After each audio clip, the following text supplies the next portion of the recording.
So today, I want to ask a question that I'm sure has been simmering in the minds of many Nigerians, and that is, why is the government quick to announce new appointments, but slow or outright reluctant when it comes to implementing meaningful reforms?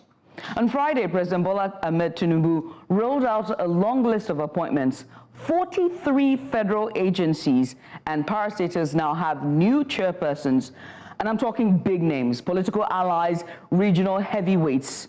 There's no shortage of familiar faces. And don't get me wrong, governance requires strong leadership, and appointments are part of the system. But here's the kicker. What exactly is this system? A bloated bureaucracy riddled with inefficiencies, where new appointees inherit more layers of dysfunction rather than the tools to deliver real change. Which brings me to the Stephen Orosanya report. Remember that one? A decade ago, this landmark report called for the rationalization of government agency to eliminate duplication, improve efficiency, and cut waste. It wasn't just another commission report destined to gather dust. It was a roadmap for fixing a broken system. Yet, here we are, adding more weight to an already groaning bureaucracy instead of trimming the fat.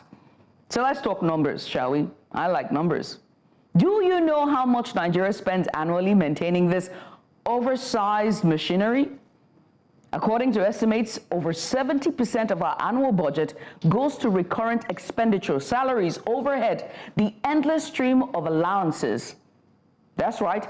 Where does the leave funds, what does this just leave for critical sectors when you think about the budget? Critical sectors like education, healthcare, or infrastructure. I will let you do the math. And yet, instead of streamlining operations, we are appointing more boards and doubling down on efficiencies. Thumbs up to Nigeria. But here's the irony. President Tinubu has asked these chairpersons to avoid interfering with the day-to-day management of these agencies because their roles are non-executive. So if their positions are symbolic, then why not act decisively on Orosoya's recommendations? Is it me? It's simple like ABCD. Let's merge. It's just consolidate. Let's focus on results, not optics. The time to act is now. We can't afford this waste. We are broke. We can't keep sinking money into structures that serve more as political patronage pipelines than as engines of governance. It seems governance is just a buzzword at this point. We don't really know it. So here's my humble call to President Bola Tinubu. Good morning, sir. And his administration. Akushe, sir. Well, sir. Yes, sir. Good morning, sir. Sir, I've come again with my problem, eh? Sorry, sir. Please, fulfill your promise to Nigeria. Your promise was to restructure Nigeria's governance framework. You said you were going to implement the Stephen Orosanya's report, and we're still waiting. And Nigerians are watching, and we are tired of waiting. We need leadership that prioritizes reforms over rewards, action over announcements. The Orosanya report is not a relic. It's a lifeline. So let's stop the delays, cut through the red tape, and put Nigeria on a path to lean effective governance. The question isn't just about these appointments. It's about legacy, Mr. President. And I know you like those. You like legacy. We've seen it. So how will history remember this administration? Is it as one that built a stronger Nigeria, or one that swelled its ranks and squandered its resources? Only time will tell. But for now, it's time for answers. It's time for actions. Nigerians deserve nothing less. And as always, we will bring nothing less than the best for you right here on Breakfast Extra. Mazino comes into the... Thank you very much. Let me see. This is good, great. You didn't allow me to introduce you. You just jumped inside this. I know, I'm auditioning for something. Remind me to tell you what I'm auditioning for later at the end of the show. That's why I'm in a suit today. Well, my co-host was, everybody. Thank you very much. How you doing? Another report, huh? We're back to that again? We have to now. We can't keep having symbolic heads. It's like, oh, it's non-executive heads. It's just heads. It's just heads. It's okay, but tell you something about legacies and Tinubu. I do agree with you that he's trying to. Oh, he loves legacies. Calabar Highway. He loves legacies. But then again, I will say that these legacies are long overdue because we ought to have had some of these structures, which I would imagine that you're also referring to, that he's trying to leave as legacies for Nigeria. I think that it's long overdue. So let's give him an opportunity. Let him do. Please, I beg. Do what exactly? Leave legacies. What legacy? Oh, Lagos Calabar Highway. In any case, grand one, thank you very much. As always. In about a minute, I'm going to be bringing to you guys the strips, and which is why I'm here. But remind me about the audition and exactly why I am. Oh, yeah, so yeah, the audition and After. No, you have to tell us now. I will tell you after, I promise. Oh, okay. Yeah. So tell you guys what, that's our prologue for this morning. Get ready for the strips in just about a bit. Oh, hang on a second. I'm being told that our strips is going to be delayed for just a little bit, but I'll remind you something that we're supposed to talk about yesterday. Go ahead. Remember I told you about the Instagram proliferation of likes, ads, people, and everything is burgeoning. Everybody is back on Instagram. And you said that you knew why. Why? Why was this, do you think? So the reason is that when they came back to Instagram, so it was from TikTok. When they came back to Instagram from TikTok, what happened was, I think it was more alluring, and then they realized that they needed, so the creators on TikTok abandoned Instagram altogether. And so just a simple threat of the fact that TikTok could be taken away, that's the point. They decided to come on Instagram and establish. So even though TikTok is back, they've now realized that they have to establish all platforms as well. I think it's the biggest tool, and I really want this to be studied across universities, the effect of that threat on TikTok. And exactly how it affects Nigerians and Nigerian creators, this is it. The fact is that Nigeria is big on TikTok, whether you like it or not. We just didn't know until now. And there's so many people who are actually also doing business on TikTok.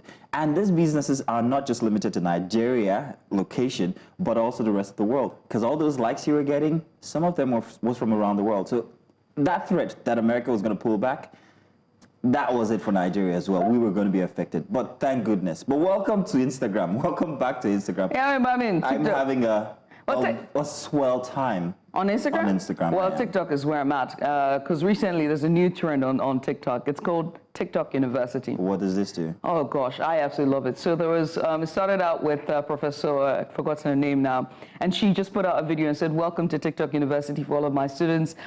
This is our intro into African American Studies 101. And she did that video, and it snowballed to more black African American professors teaching classes on TikTok. So we've seen metaphysics classes, accounting 101, financial literacy 101. So now we're seeing TikTok organic chemistry 101. Go into education and everything. That's fantastic. It is brilliant. Okay, I absolutely love it. So yeah, TikTok is where I'm at. I'll be checking that out. Maybe you should too. But welcome to Breakfast Extra once again for a Sunday edition. We're starting different today. Let's do the strips now, shall we?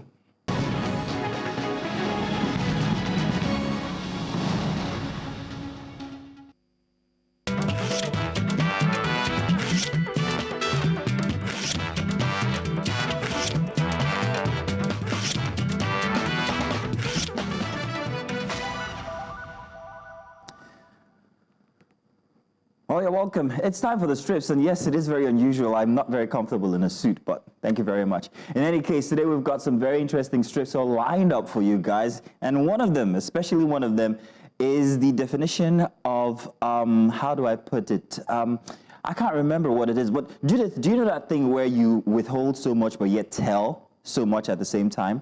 I've got one new strip that I think you're going to find very interesting. But in any case, let's start with the strips for today. And our very first strip this morning, I'm going to ask that I have my monitor here so I can see everything. But my very first strip for this morning, let's have that one on. We've got a couple from different newspapers for today. First, our first strip, of course, from the Guardian newspaper. This one here, of course, Guardian and their bubbles. Let's read together, shall we? Our governor is sponsoring some people to Jerusalem for pilgrimage. Yes, and I am one of them. Wow, remember to pray for him when you get there. Oh, I will. He's a notorious treasury looter, so so that he'll shun wuru wuru, magu magu, and long throat. Why exactly are our ministers or authorities helping people go on pilgrimage? And I'm wondering whether this has any truth in it, because they need that, divine help. Judith, what do you think? If you do so much for people and expect them to pray for you, do you think it works regardless of whatever the origins of your wealth or your popularity or everything that you've done that is adverse? Do you think regardless of that you'll still get those blessings?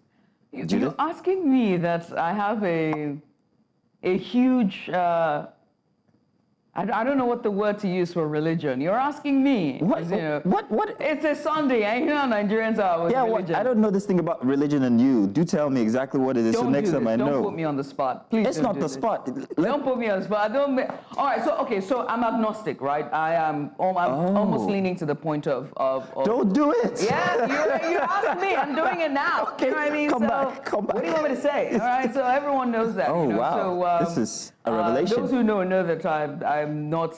So, I mean, and the truth about prayers is that I feel like, don't make me do this. You're on it already. Just don't make me do this. Just walk off the plank.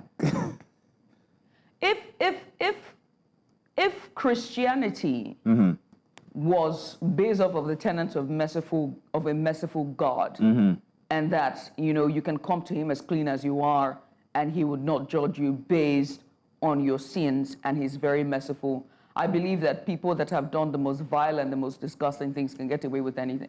Governors, for instance, sorry.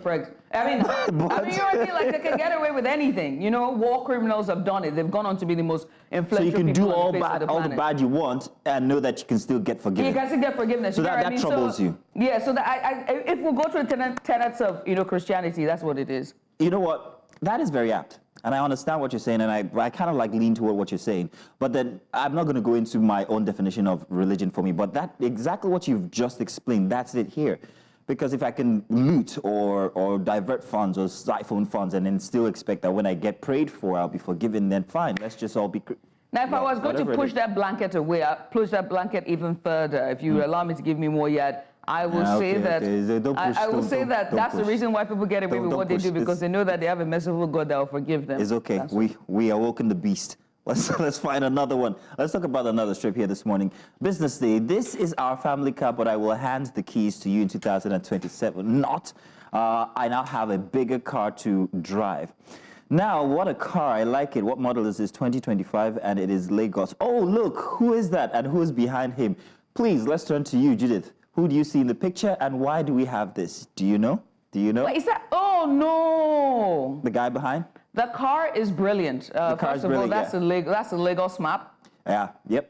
Yeah. And then, secondly, those are the colors of Lagos and yes, APC as well. And I know who that is. Don't make me say it. Please don't make me say it. All right. That's a debate. I think they're trying to debate Tinubu, if I'm not mistaken. Okay, you say it. I said it. Yes. And it's a very interesting thing because it goes with your prologue. You talked about legacies. You're going to be left with a legacy very soon that's still going to.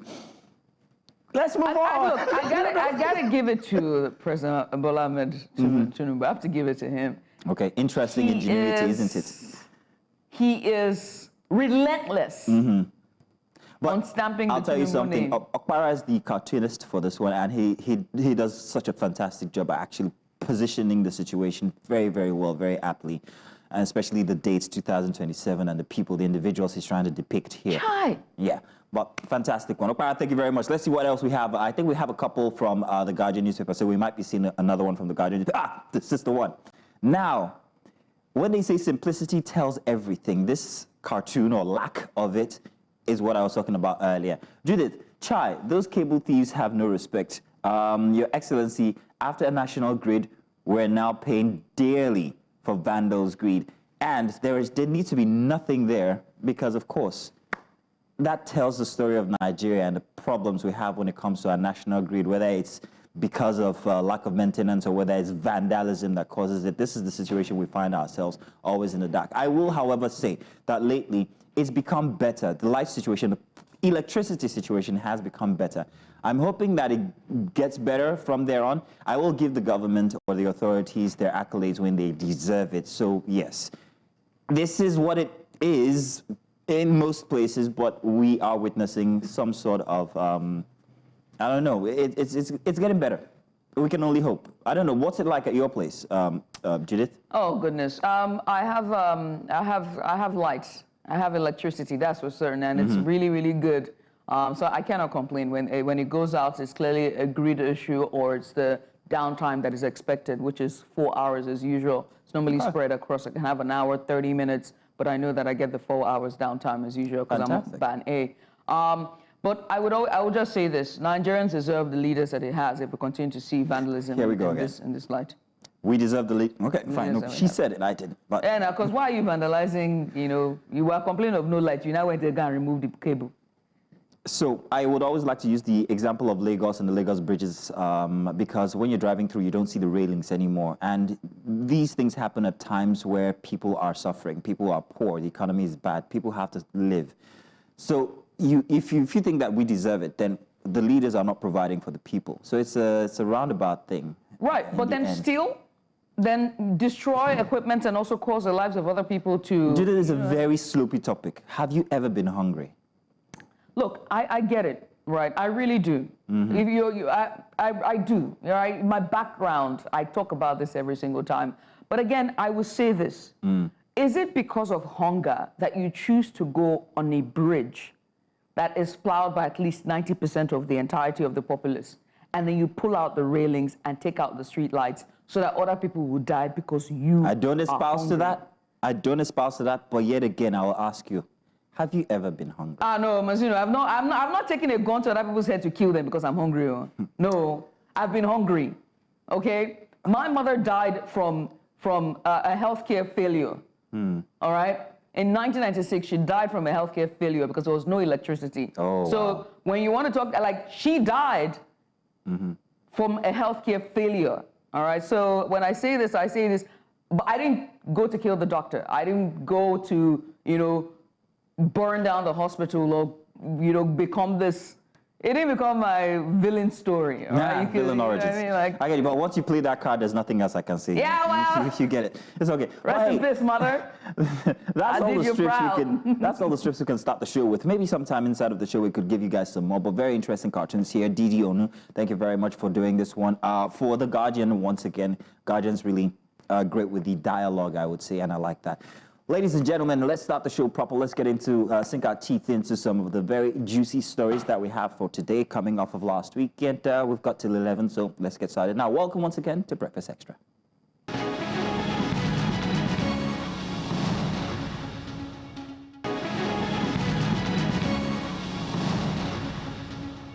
And you're welcome once again. Good morning. The big story, or rather report, starting this morning. Today, we turn our focus to a critical update on Nigeria's ongoing fight against crime. The Nigerian Police Force reports that over 300 kidnapped victims have been rescued this year, only in January, and 100 suspects have been arrested for crimes ranging from murder to armed robbery and also rape. Now, in a recent press briefing in Abuja, the police showcased some of these successes along with the challenges they face in tackling crime.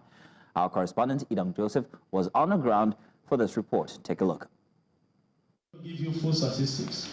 Among the items displayed are 61 AK-47 rifles, 4 single-barrel rifles, several rounds of ammunition of various calibers, stamps, assorted drugs, and various forged documents associated with 13 suspects. According to the police, these individuals were arrested for crimes ranging from fraud, armed robbery, criminal conspiracy, and impersonation. The duo were arrested for the offense of corporate fraud of 300 million naira only. Efforts to recover the stolen funds from the suspects proved futile as investigation reveals that most of the funds had been diverted to their personal accounts and were used for expensive gambling. Also arrested is a 4-member gang alleged to be involved in armed robbery, primarily operating in Lagos and Ogun states. Additionally, one Yewu Suleiman, whose gang leader is currently at large and is being accused of kidnapping and armed robbery, including terrorizing the Zaria-Kano highway, was also paraded. The suspect confessed to being part of a notorious armed robbery gang, known for mostly operating in several communities in Lagos and Ogun states.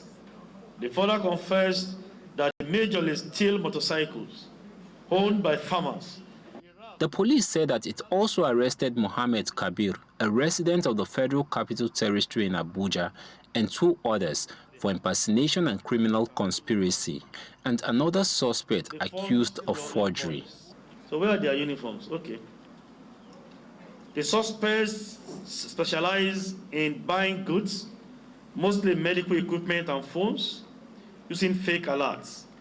This latest round of arrests and recoveries bring the total number of arrested suspects to 179 for armed robbery, 100 for kidnapping, 152 for murder, 34 for illegal possession of firearms, 77 for rape, and 110 suspected courtists. In Abuja for News Central, I am Idong Joseph. Many thanks to Idong there for that report. And we know that Nigeria faces daunting security challenges, from kidnappings and robberies to communal clashes and terrorist attacks, as seen from that report. Over the years, various reforms have been proposed to improve security, with community policing standing out as a potential solution. But how effective has community policing been in addressing Nigeria's security issues? And what are its successes and what challenges still lies ahead? So we're going to have a joint discussion on solutions for our security structure, and also a bit of insight on that report that you just saw. First of all, we want to introduce our reporter who did that report for us, Idong Joseph, all the way from Abuja, correspondent for News Central. Idong Joseph, many thanks for joining us. And also right here in the studio is Ojobaro Michael, who's a seasoned peace and security analyst, and they both join us. Gentlemen, thank you so much for joining us. We appreciate you for doing this with us this morning. First of all, let me start with you, Idong. Well done on that report. And just give us a bit of insight in terms of during the press briefing from the police there on the numbers are quite high on kidnappers, terrorists, and even cultists as well. Sorry, can I get your question again? I said give us a bit of insight from that police briefing, the press briefing with the... Okay. Yes. Okay, thank you. From the report, you could see that from the statements, it was over 302, adding to the recent rescue of the wife of former AIG Hakim Odusum, which made the number now to 303.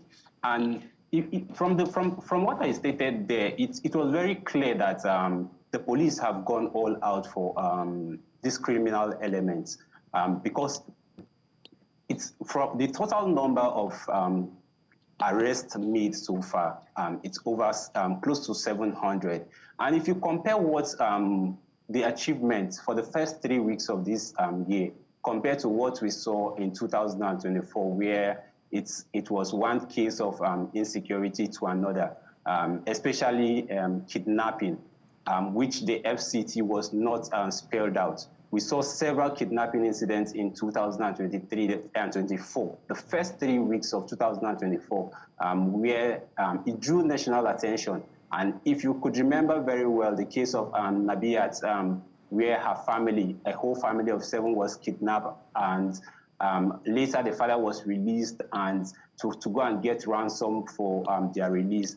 And when he was not able to do that, one of his daughters was killed and was deposited somewhere, and which he was called to come and pick. So if you try to do a comparison with what has happened within the first 3 weeks, 3 to 4 weeks of this year, and what happened last year, and from that press briefing, and it is very clear that the police has made tremendous progress, and it is worth commending the police for. Oh, thank you very much, Idong. I'm going to come to the studio here with Mr. Jobara, who we have in the studio. I'm wondering if you agree with Idong, Mr. Jobara, regarding what the police has done so far. Also, the alarming number, 77 in only 3 weeks of January for rape. That's very concerning. What are your thoughts? Sincerely, thank you for having me. Good morning. Community policing, as you have said, has been introduced in Nigeria, but it has not been practicable. In some certain community, we have about 774 local governments, that we have thousands of communities in Nigeria. And most of all the community in Nigeria does not really understand the essence of community policing. The police as an institution, where the community policing strategy was brought in by the American government, I have opportunity to undergo the training also. When it was brought to the police, the idea was sold to them. Certain police see it as there was no goodies coming in from it. And the policy of community policing could have been a solution to our security challenge as a nation. Can you explain? There were no goodies coming from it. Yes. How exactly do you mean? You know, if any policy is coming from abroad, and just like an NGO, the government will fund it. And when the government funds those things, it gets to a point, certain tables, if envelope does not really change hands, it does not really, they didn't really take those things serious. Okay. I remember vividly, we are on one presently. I did a training with the UK government on Prevent. Prevent is also a solution in community policing. Other than people going into crime, how can you prevent them from, how can you prevent the crime from even occurring? So it's another policy that we are pushing in. So as I've said earlier, community policing could have been a solution to crime in Nigeria. Even these days we'll be talking about terrorism, kidnapping, banditry. It has not been happening the past 3-4 years ago. It just started showing face.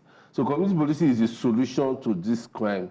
But because of Nigeria as a government, Nigeria as a people does not really take community policing serious. They didn't give community policing the necessary audience and attention that is needed. That's why we are facing all these things.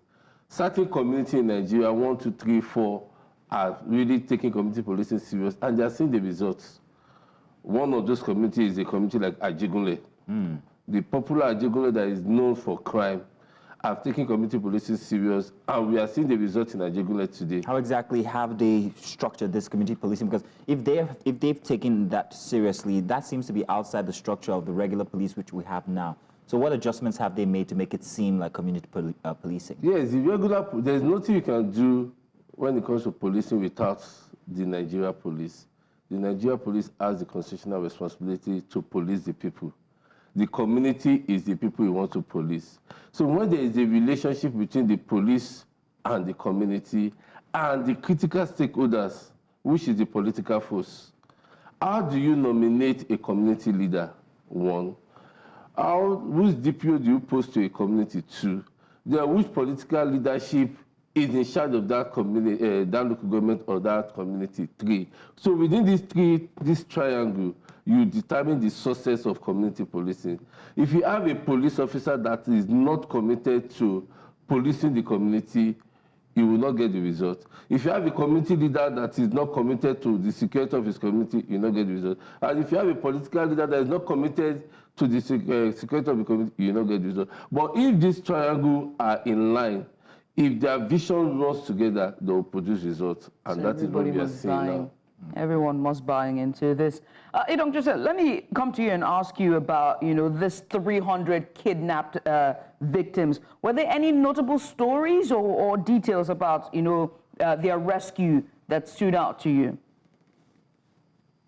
Okay, from all of them, the one that stood out was, it was a briefing 2 weeks ago where some children were trafficked by, were allegedly trafficked by a religious leader in Plateau State, all in the guise of providing education for them. And from that, the police made us to understand that those children, after being trafficked, they were sold out to unknown persons.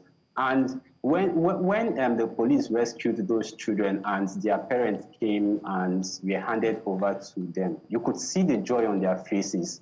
That bond that they getting to reunite with their children. So that among all of them, I think that is so touching to the hearts. And aside from that, also, if we look at this also,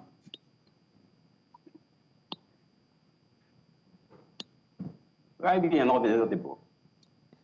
We're with you, Idong. Well, can with still you, go hear ahead. Okay. And all these all started from January the 4th, and know that was the first rescue of about four victims that were held hostage. It was all due to call and cooperation from community that led to that. And that was in Imo State, and which the police had to lose some of its men due in that incident. Right. Well, and then let me just come to you and ask you, Mr. Michael Ojobaro, on just community policing. Security experts have, emphasized that there's a need for multi-agency approach in tackling crime, right? And you've talked about, the triangle where all stakeholders need to be involved. But what are some challenges, in achieving this? Because when we look at the Northeast is a good example, right? There are vigilantes that are on the ground trying to do work. And we've seen airstrikes from the Air Force that have targeted those vigilantes because they mistook them for terrorists or mistook them for Lukarawa and all the sects. And so how then, what are the challenges that you foresee in community policing? And how can they be mitigated, especially with our fight against terrorism and the other, kidnapping and epidemics that we find? Yeah, practically, community police is a practical step. Within this triangle that I've said, there must be an understanding before you want to start fighting the crime. Before an Air Force will come into a community, they must have a relationship with the community leaders. The Air Force now stand like the police, for instance, on the triangle. The leadership that called the Air Force come and strike, stand as the political leadership. So the community that you are coming is the other end of the triangle. So there must be a synergy between this triangle. So there's no way you can come and work in my community, you want to cleanse my community of crime without carrying me along. So you must inform me that you are coming. So there must be a trust, there must be a relationship, there must be a binding. So that commitment is what will determine the success of any operation. Even if you bring the entire Nigerian army into a particular community, they will never succeed except they work with the community leadership. Then that's why I say the sincerity on the part of the government, which is the other side of the triangle, if they choose the wrong people as traditional leader, as community leader, they will never get the result that is being needed. So what you're saying is that it is not just efforts by the Nigerian police to make this work, it's also an effort by the people to choose the right people in places that will actually make this efficient enough. So community leaders are very important. Very, very important. Now, last week, only just a couple of days ago, the Kaudi Agbetokun actually told about the efforts the police are doing regarding the launch of community policing in Nigeria. 10,000 police have been recruited, have been trained, and they will be sent to their states of origin. So I was wondering what that factor plays in the grand scheme of things. To be sincere with you, with all due respect, that is more political. It's political. That is just the simple truth. Why do you say so? Why I say so is so sincere is when you constable that were being recruited from all over the country and you are being posted to a particular community, they are these vigilantes, for instance, that are working as a volunteers in this community, that knows the community better, that understand the community, that have sacrificed themselves. It is the community leaders that know vigilantes that are working with them. It is easier for them to nominate so number of people, 5, 10 from my community, go for this training. It's not just well enough to say, okay, I'm in Lagos. You now post me to Ijebu-Ode because I'm from my state of origin, to go and police Ijebu-Ode. I don't understand Ijebu-Ode crime rate. I don't understand the terrain. There is something we call in Nigeria corner. I don't understand the various corners that a criminal can run from your gate into the studio, down outside. It's like coming in here now, I don't really know the route. So who knows the route is who you are going to use to come and tell, oh, this is where this criminal are, this is where the bandits are, this is where the terrorists are, then is. So just bringing me because of my state of origin is not a yardstick, it's not a solution. It must be somebody that is rooted and grounded in a particular community that can decide what and how they're going to solve the crime. I'm going to pause you there, and I'm going to come back to Idong Joseph, because this actually ties into the question I want to ask Idong Joseph. Idong, I don't know if you remember, I think early last week, there was the raid on a market in Abuja where they recovered these manholes from the market. I'm wondering whether in any way, shape, or form there was any sort of community policing that led to that discovery, or was it just a raid? What kind of information or intel was gotten, and can you attribute that to what Mr. Ojobaro is saying here regarding community policing and the individuals that would be necessary to make it work? Okay, based on that, that raid, the intel gotten for that raid was due to some arrests the police first made on some scavengers who were caught stealing this manhole. So from the information they got from those who they already had in their custody, led to that raid in those markets, and where they discovered more manholes there and other public assets that were stolen. So according to what Mr. Ojobaro here is saying, if we had community policing, do you think that it would be much more effective in recovering all of these items?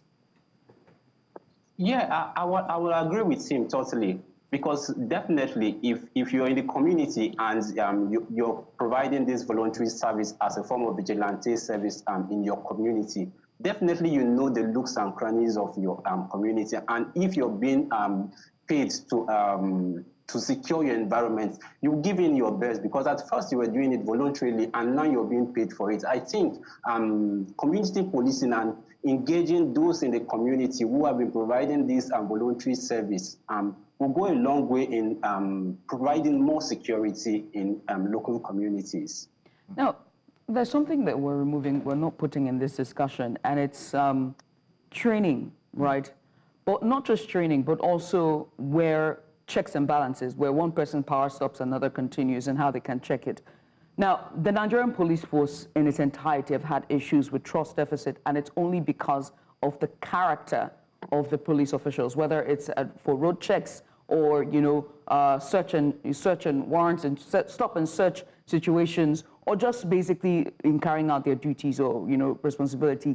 There's not been enough done, and so there's this trust deficit. Now, if you throw community policing into this, it means vigilantes, it means, community leaders and the rest. So how then can we implement checks and balances? How best can we train the people who are in this structure of community policing, so much so that integrity matters and there's still no trust deficit that we have with the Nigerian police force? Let's start with you, Mr. Michael. And that is where experts like us come in. If you allow me to come and help you to police your community. Yeah, please, I'll give you a receipt to check after. I will be able to look into your community proper and give you an ABC that we need to do. And in the next 1 year, you come and tell us, thank you, my community. What would this be? Because you're busy telling your market. I will give you invoice. I'll give you invoice. No. The simple truth is, I like practical. For instance, let me use a community that I'm presently the Executive Secretary of the Security Trust Fund. It was known as a notorious community. There was so much crime.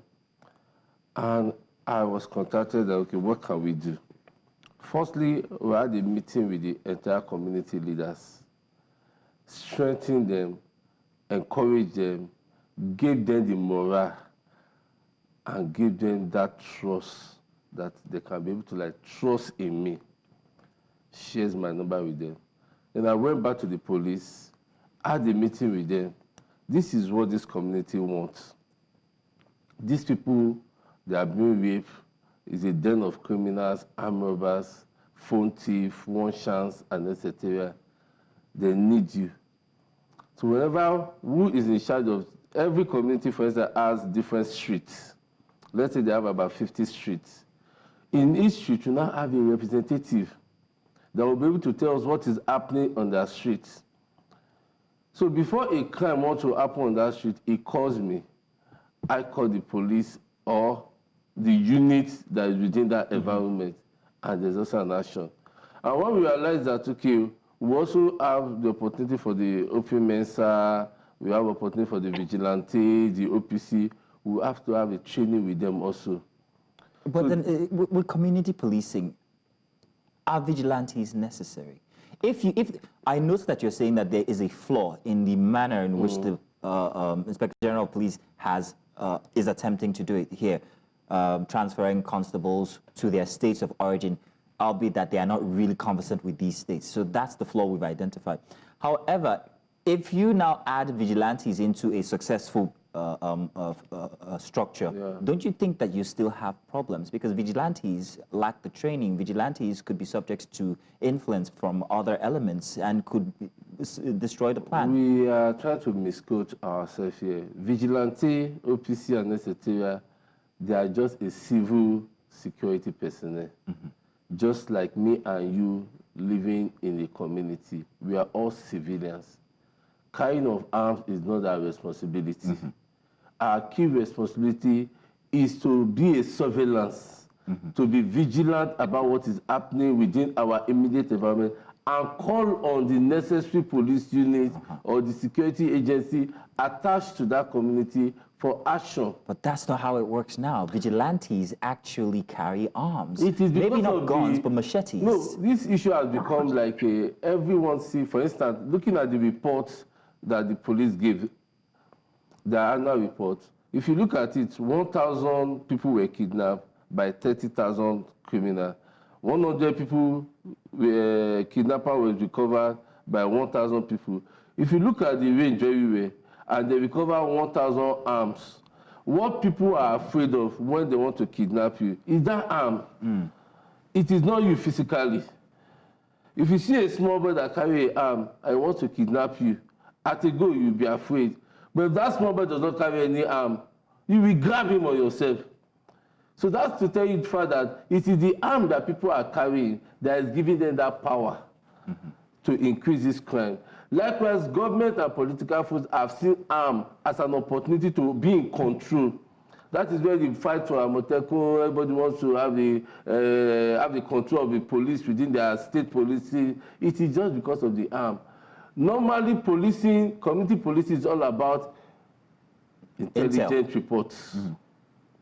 It's all about vigilant about what is happening in your community. It's all about communication. So when you have good intelligence report, you are vigilant and you communicate to the right channel, the community will be 100% free of crime. There will be less crime, how much more you want to start making arrests. Interesting.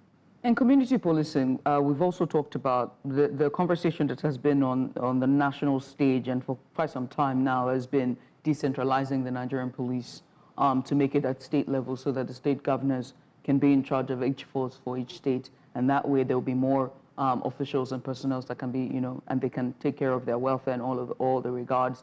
Where does community policing fall into decentralization of the Nigerian police force? And will there be need for community policing if the police force is decentralized?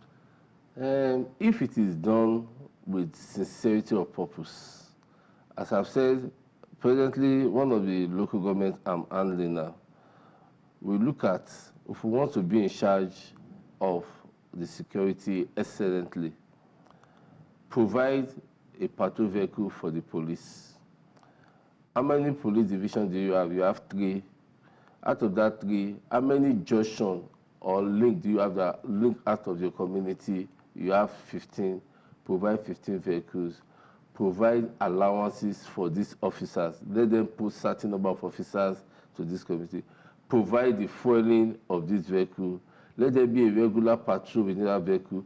Then call on the community leaders. In every community, there's this patrol team that is working with you. Touch point. So there is a relationship between the community and the police. In line with this, you can be able to have an excellent community policing. But if it's just like the way RURS is operating in Lagos, is an excellent state policing. You don't have to be under the Lagos state government, but their partially under the payroll of Lagos State government. They are working directly with the office of the deputy As a governor. neighborhood. Yeah.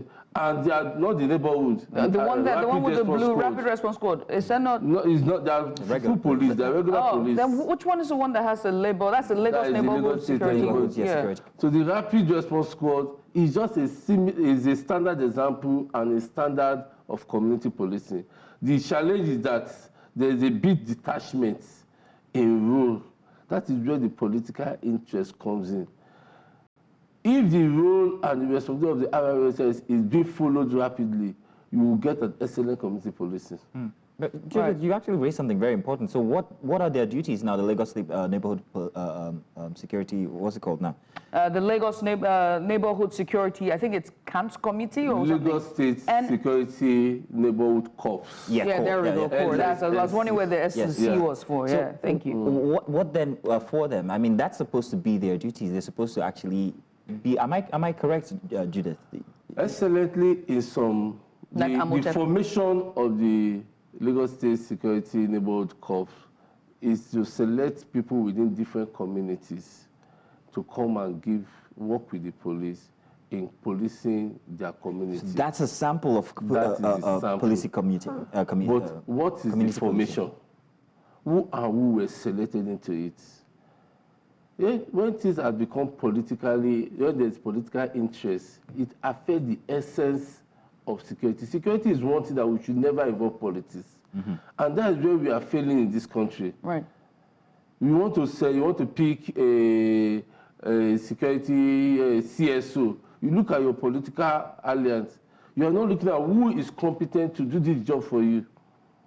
So most of the people that were selected into the corps are not really inclined, are not really committed to the security of their community. It's just that the person that wants, okay, do you need a job? They'll be paying you salary. Okay, write out your name. You list out the whole member of your political party or your political group, and you forward them to the states. So that's the challenge we're having. But if things are being done without political inclination or for the essence of a peaceful and a secured society, we'll get this thing done. Let me come to you, Idong, right? With this report that you filed in and this press briefing from the police regarding the criminals that they have in custody, just giving a year-end report, has this eased the minds of residents in Abuja? And how is the security now like in Abuja? Okay, thank you. In Abuja, I would say that this has helped ease the tension of insecurity in the federal capital. And aside from the headquarters, the police headquarters reports, there are some other achievements being recorded in the area of One Chance, because One Chance has been an issue in the federal capital, and the FCT Police Command has been doing a lot. We could see several reports of arrest and rescue of victims who were trapped by these One Chance operators. And for quite some time now, the issue of One Chance has been downplayed. We don't hear of it that much. So I believe this has helped ease the tension of insecurity in the federal capital, and I hope it is the same across the country. Oh, we hope so, but you can hear Mr. Ojubara here laughing. I'm laughing. Sorry. I'm so excited that he made that issue of the One Chance. I remember one of the successes we had was to be able to conquer this set of crime. You know, there are some criminals that you arrest, you charge to court, and you get to court, there's no complainant. They will ask them to go away. The One Chance criminals that are the majority of this type of criminals. Oh, so that's why they're back on the streets again, and you can even identify them multiple times. But as of yesterday, I was discussing with my security team, and we are trying to come up with a solution for that. So that will be for... Tell us the solution. Yeah, another conversation. Intel, let them not find out. Well, I want to say thank you very much to Michael Ojubara for coming. Thank you very much for having And also me. to you, Idong Joseph, for giving us your Sunday morning. Maybe now you can go to church. Hopefully. Well, thank you very much, Idong Joseph, and thank you very much, Ojubara. Yeah, thank you very much. Yeah. Do stay tuned because we have more coming up in our second hour here for Breakfast Extra. We'll be back. Good morning and welcome. It's time for breakfast headlines here on Breakfast Extra. I am Judith TV. And let's begin by telling you that embattled lawmaker Mudashiru Obasa says he remains the Speaker of the Lagos State House of Assembly until the right thing is done. Members of the Assembly on January 13th impeached Obasa over alleged gross misconduct and abuse of power. His removal also came a few weeks after he was accused of spending 17 billion naira on a gate to the Assembly complex. Obasa, who was away during the impeachment saga, was welcomed back home by his loyalists at his Joel Ogunaike GRA residency in Ikeja on Saturday. The former speaker also debunked the allegations of corruption brought against him by the lawmakers during his removal, describing the alleged financial misappropriation as impossible. But to remove, you must follow the due process, as I have said. We have rules, we have constitution. When you want to remove, you must do what? Follow it. At the same time, that man that said Obasa took part in the removal of Honorable Abdulwahid Pelumi, Honorable Idong Joseph, and those people that were suspended. And I've said it, let me repeat it. Honorable Pelumi, right? Honorable Pelumi is my brother, is my friend. I fondly call him Boda Wahidi till tomorrow. When he was removed, he was on the floor of the house. Probably he was presiding. When Idong Joseph was removed, she was in the house. And those who were suspended, they were around. And there was no involvement of police. And the house, the chamber was not broken into. And fake mace was not brought to the house. I'm not afraid of being removed. In the meantime, impeached Speaker of the Lagos State House of Assembly, Mudashiru Obasa, has been warned to avoid heating up the polity. This comes in reaction to Obasa's claims on Saturday that his removal as Speaker do not follow due process. Reacting to his comments, the State House of Assembly reaffirmed the impeachment decision made on January 13th. The lawmakers insisted that they have the constitutional right to remove principal officers and condemned Obasa's actions as uncalled for and unparliamentarian. They urged him to pursue peace for the state's well-being, warning that any attempt to disrupt the peace would be resisted by the majority. And on to the north, where bandits have reportedly abducted 22 locals in fresh attacks in the Gugata community of Kushika and Kudate community of Gashiri, both in Kwauri local government area of Kaduna State. It was gathered that the assailants invaded the two communities in separate attacks on Friday at about 10:30 p.m., kidnapping 22 locals, mostly women and children. 12 locals were kidnapped in the Kitata community of Gishiri, while 10 locals were also whisked away in the Gutaga community of Kwashika. Still on security matters, had to reach communities affected by terrorism in Sokoto and Zamfara states have expressed worry over the restrictions placed on the use of firearms to combat terrorists and bandits as first responders whenever they are attacked. They say this has left them as sitting ducks without any protection from the terrorists, leaving their loved ones in harm's way. In this special report, News Center's correspondent Emmanuel Bagudu visited some of the communities and tells us more. Take a look. Accessing terrorist-affected communities in either Sokoto, Zamfara or Katsina State, even by security agencies, is a Herculean task. News Central's crew had a feel of this reality as it sought to get answers from those affected by the insurgencies firsthand. The visit took us to Sabon and Isa in Sokoto East, Silame, Wamako and Tangaza local government area in Sokoto North, and Maradan, Maru and Zurmi local government areas of Zamfara State. One citizen who has been affected by the insurgency is Umaru Dogo. Dogo, who has lost his entire family to a mistargeted airstrike at Gidansama village in Sokoto State, expressed his displeasure at the military for labeling him a member of the Lakurawa terrorist group. I am just a farmer. I am suffering looking for what to eat when this Air Force jet bombed this place. My entire family lost their lives. My neighbors then came to help me pick the bodies to bury. Then ground troops came to open fire on us, injuring 3 people.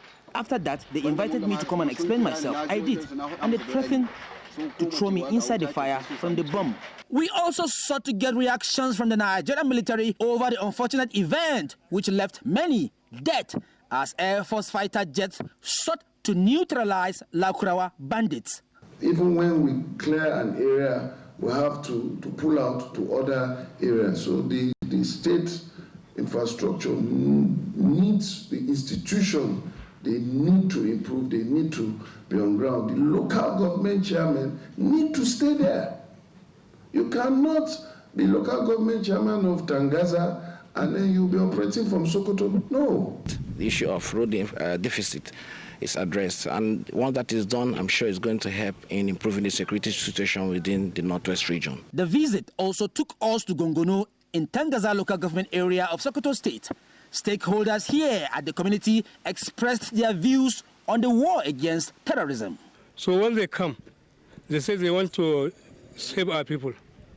You know, a local man, when you say you will save him because of these terrorists, they will accept you.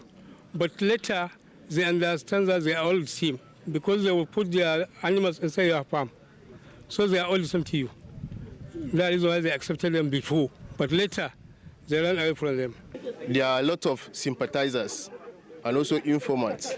Before we go out of any operation, these sympathizers and informants usually call and inform the terrorists about our patrols and whereabouts. And also the locals usually allow the terrorists to come and marry some of their women in the place, whereby they have a relationship, since this village and Niger are close. Even neighboring Zamfara State has had its own share of terrorist activities. While the government is implementing a homegrown solution, its local vigilante groups believe that with more support from the military, much can be achieved. Everyone here, both young and old, has a gun. Once these bandits invade us, everyone swings into action. And if it is your time to die, you know you have tried your best. Is that not how it should be? The state government is, however, in the forefront of those pushing for citizens to be armed as part of efforts to combat terrorist groups.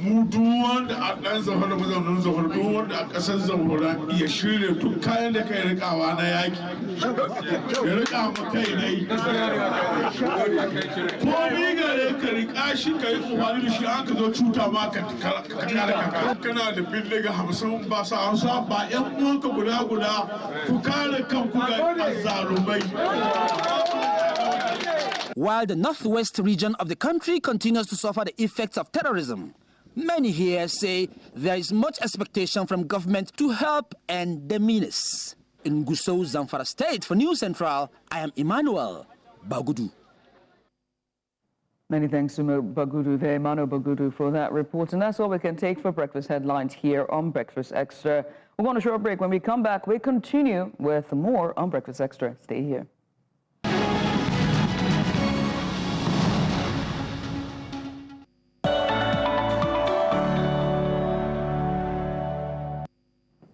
Welcome to the second hour here. Today, the media landscape, misinformation and fake news are pervasive challenges that threaten the very fabric of trust and democracy. However, some organizations remain steadfast in their commitment to truth and transparency. One such organization is News Central, of course, which has recently been honored with a prestigious award by the Action Against Fake News Network for its role in combating fake news and championing credible journalism in Africa. And so joining us this morning is the president of the AAFN, Babatunde Ashafa, to discuss the significance of this recognition and also the fight against fake news and the broader implications for journalism in Africa. Mr. Ashafa, thank you so much for joining us today on The Big Story. Thank you. Thank you for, and first of all, why did you pick News Central? I mean, I know the reason why. You know, you've really been doing all the hard work, but why News Central? Let's start there. First and foremost, let me appreciate the brave Nigerians that I'm here seated with. Thank you. More power to your elbows. Thank you. Of course, I will begin with proper introduction of action against fake news network hacking. Hacking is a body that focuses on promoting synergies and cooperation in crisis management, enlightenment, and entertainment, among other things, aimed at fostering a peaceful society and development in our nation. So, having said it, fake news is it has become a criminal enterprise, and of course, if we trace it back to the those stakeholders who believe News Centrals has been playing a leading role, as not just in media, organizations, but those that believe in nation building. And then we look at it because everything in life, starts and borders on leadership. The kind of, MD you have is a man that we are familiar with, and of course, we also be close, interest in whatever it is. So we have also been studying what News Central has been doing in terms of your content, in terms of your package, and of course your resilience. I think is second to the none in Nigerian media, arena. And Thank you very much. Thank you so much. Yes, and of course, when you look at the power of your creativity in reporting, and of course, putting into action on feed, is quite very difficult for you to differentiate who is MD, and of course, who is a driver in News Central. All of you, prepare for that serious work, serious fight at giving justice. Oh, Mr. Shafa, you have to stop. It's okay. Thank you very much. We accept. Thank you. Please Thank keep you going. indeed, I enjoyed it. I'm absorbing everything. Well, let's talk about fake news, which is kind of like an epidemic. I mean, it's not just here in Nigeria, Africa in itself, especially in Africa, where people take advantage of people's lack of education or naivety to cause real-world effects. Consequences follow fake news here in Africa. So what strategies have been applied, or would you say should be applied to try and combat fake news, especially, let's say, here in Nigeria? Thank you. Of course, you understand that Nigeria is a big player in Africa. And if you have a country that stands or soldier that leadership, capacity for over 50 countries, that means that Nigeria is indeed, regardless of whatever shortcomings, we are a big player in Africa and, of course, all over the world. So to us, we look at it that if Nigeria fail, it's the entire Africa that fail. And of course, if there should be enemy targeting Africa, the real, target is Nigeria. Because if Nigeria is down, definitely all other Africa countries. So to us, we look at it that it is high time we take the bull by the horn, and we have come up with a very powerful advocacy project, of which we have a target to brand over 70% of Nigerian population as anti-fake news, ambassadors and as anti-fake news campaigner. What we are trying to do to achieve with that is for the entire, citizens of this country to take ownership of our leadership, to take ownership of our image as the leader of Africa, where everybody we claim responsibility of our actions and inactions. And we have designed about 4 strategies. One, there is what we call, because in life, most especially in social life, you cannot underestimate the power of music. And then we look at it that whether you are knowledge or not, whether you are literate or not, whether you are professor or whatever, I think music comes to your way. So we recorded an album which we titled Fake News, And the purpose of this is to complement, mass mobilizations, sensitizations, and smooth,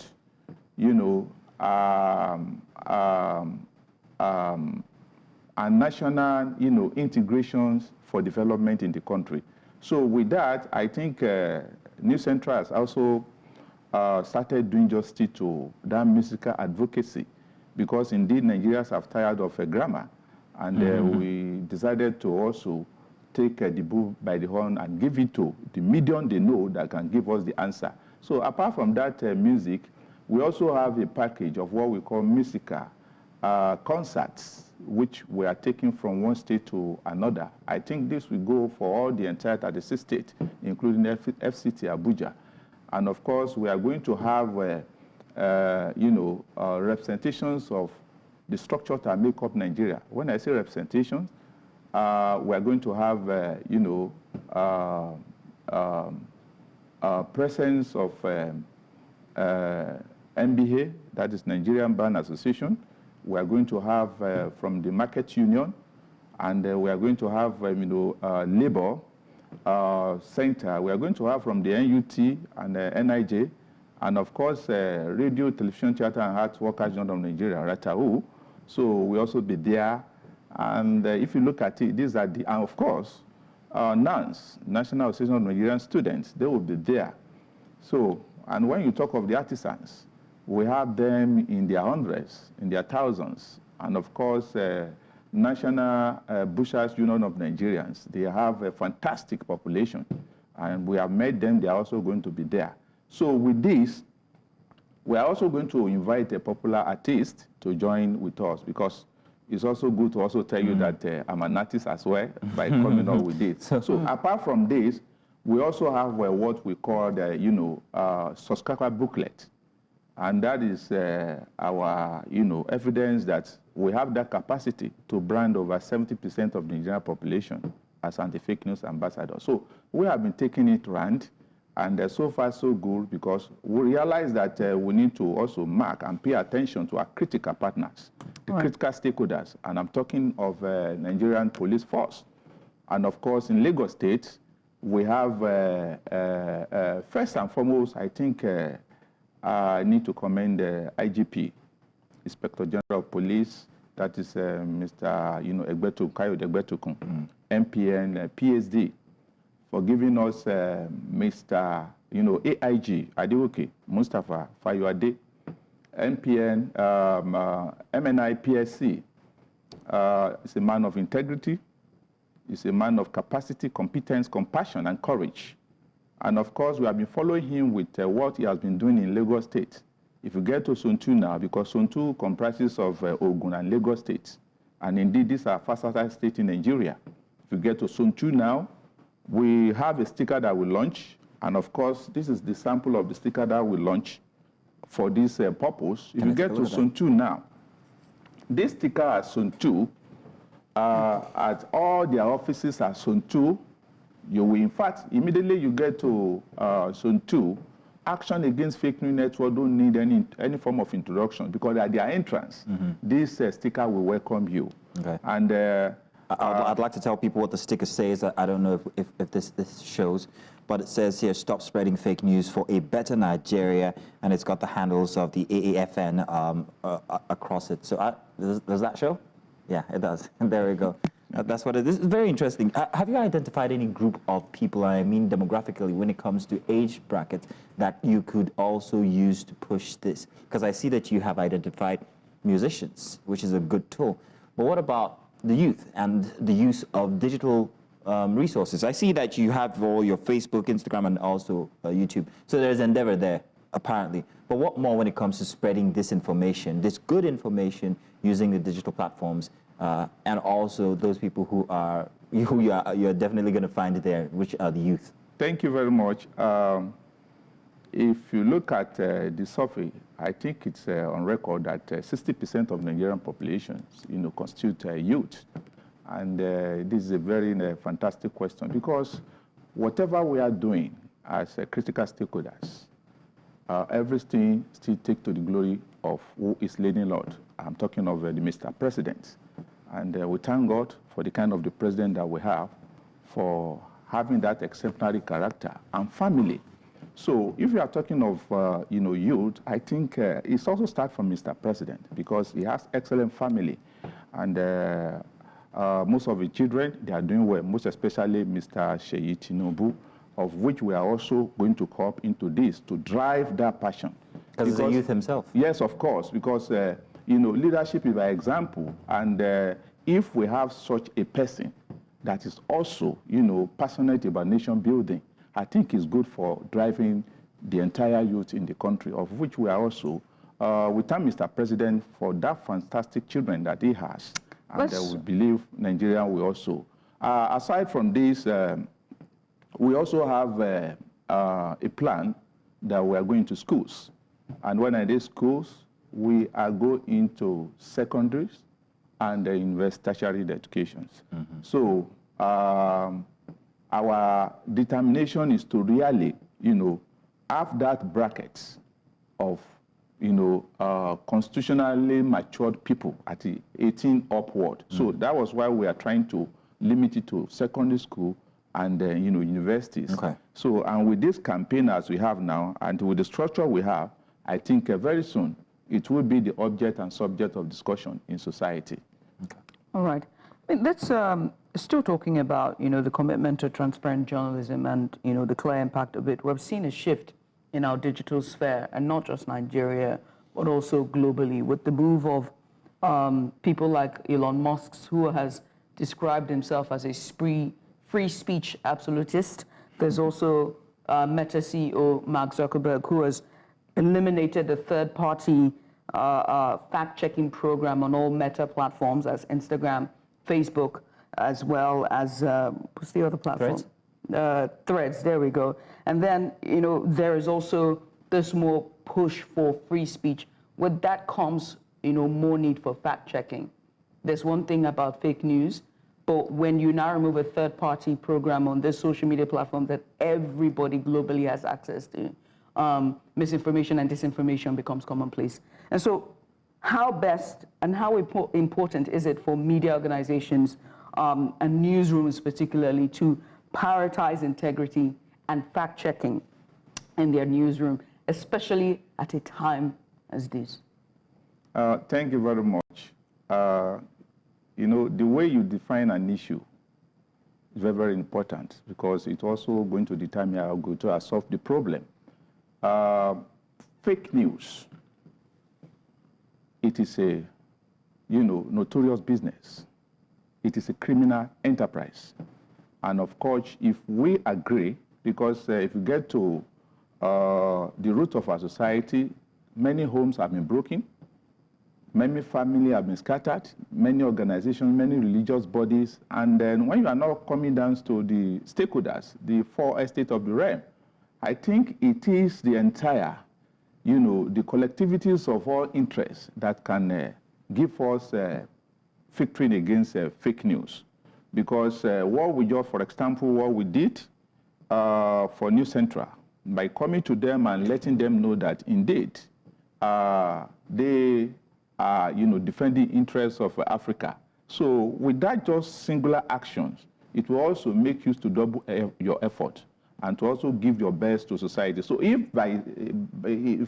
with that actions, we also extend this to other media organizations, I think because interest matters in this part of the world. Somebody that has received, an award, you will not want to just fall short of, integrity of that your platform. So such encouragement is very, very critical. We're all human beings, and of course, if somebody make you happy, you go extend and go. So the issue of a global, trend, those that have powered this, in charge of this technology, they are human beings too, and they also have their own interests. What is applicable to Nigeria may not really applicable to US, but in this part of the world, because Nigeria has, in particular, they know if Nigeria, succeed, the entire Africa, succeed. So the real enemy is about Nigeria and Africa. Nigeria is the main target, and that is why they are doing everything possible with this fake news to bring Nigerian down, to bring our government down, to bring every agencies in Nigeria down, and also, to press our democracy. Because if democracy is under attack, definitely there won't be any development. And that is also to pass this message. Any government that falls short of performance is an enemy of democracy. And of course, these are the people that also, have, friends with fake news sponsors and fake news pusher. And also, let me also do this because, let me say this, because we need to understand everybody's contributions matter. It matters, and what certain individuals are doing are also, important. You may call it minor, but it is not minors. There are all kinds of names: black, dark face, black, dark head, dark brain, and all that. Polluted society. So all these things, I think. Mr. Babatunde Ashafa, it's very clear that this is a real matter, and we really appreciate that. First of all, we want to say thank you for the award, and we appreciate the effort that the AAFN are putting to make sure that fake news is something that we don't get to deal with, or at least much less in our society. And just identifying, critical, the gaps and how we're feeling it, and just the need for those gaps to be filled. Mr. Ashafa, I want to say thank you so much for taking out the time this morning. Thank you very much. Thank you. And all success in the ventures of AAFN. We wish you success. Amen. My last word, I want to Nigerians to have this slogan that I, as an individual, I feel proud for being an ambassador against fake news, and I want Nigeria to join us. So what about you? And that's the question. And that's the question indeed. What about you? Let's go on a short break. When we come back, new appointments, are they necessary? After the break, stay with us.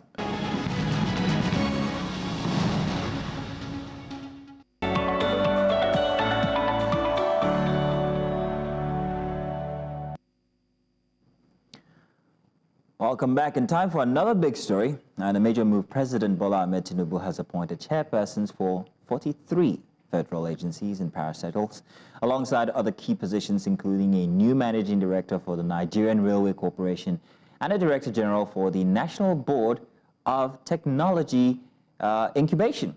That's what it's called. Now, this sweeping round of appointments has drawn attention for its emphasis on political figures and regional representation, with the president directing appointees to focus on their non-executive roles while allowing managements to run day-to-day operations. So the question is, what does this mean for governance, accountability, and the political dynamics of Nigeria? So to help us unpack this, we're joined by Francis Chilaka, who's a seasoned political analyst and social commentator. Mrs. Francis Chilaka, thank you so much for joining us this morning. Morning from Lagos or morning from Rivers? Where are you at the moment? I said good morning from Lagos. From Lagos, there it is. So, all right, President Tinubu's appointments span a wide range of sectors and regions. What's your initial assessment of these appointments? There are non-executive roles. What do you think? Well, even though they're non-executive, I think Mr. President, unfortunately, is towing the same line as the former president. I don't understand why in this country we keep recycling the same persons for offices, and then we want competency, we want deliverables and all of that. So for me, these appointments of political cronies is not helping this country to move forward. It's all about nepotism, all about, paddy government. That's what we seem to be having. We need to appoint people, even though they're non-executive, but we need to appoint people who have ideas, who can infuse new ideas and new blood into the system to have a country that we all can be very proud of. Do you understand what the president means by the non-executive nature of these appointments, and how do you think that this will interfere or maybe influence the running of these agencies? Well, from experience, we know that these people will interfere, whether you call it non-executive or whatever you call it. They are going to be wielding power in the sense that they will be telling you, we're from the presidency, been appointed by the president, and you know the way Nigerians like to throw names around. Honestly speaking, if you ask me, if you want these organizations to function optimally, then there's no need appointing all those chairmen and all of that, because at the end of the day, you will see the chairman taking over this parastatals. It's going to happen. You can't tell somebody like Ganduje not to interfere with the running of FAN and all of that. You know, so it doesn't really make sense. We keep running in circles, and we keep creating a big civil service where we should be cutting costs. We keep increasing the cost. So for me, this whole thing is just totally unacceptable. So what, I'm sorry, Jose, but what distinctions needed to be made regarding these appointments that could actually perhaps maybe aid in them properly running the agencies? Well, if you're bringing in people and you're saying they're going to act in non-executive capacity, these same people are going to be paid salaries from the coffers of these organizations. So if they're non-executive capacity, of what value are they? They are not of value they're of no value to the institutions. In other words, what you're going to have is going to be a situation where you're going to have two different bodies running one organization. The chairman will want to impose their own vision, their own desires on the organization, and then the management too would want to do their own. So at the end of the day, you're going to have a situation where everybody is running at cross purposes.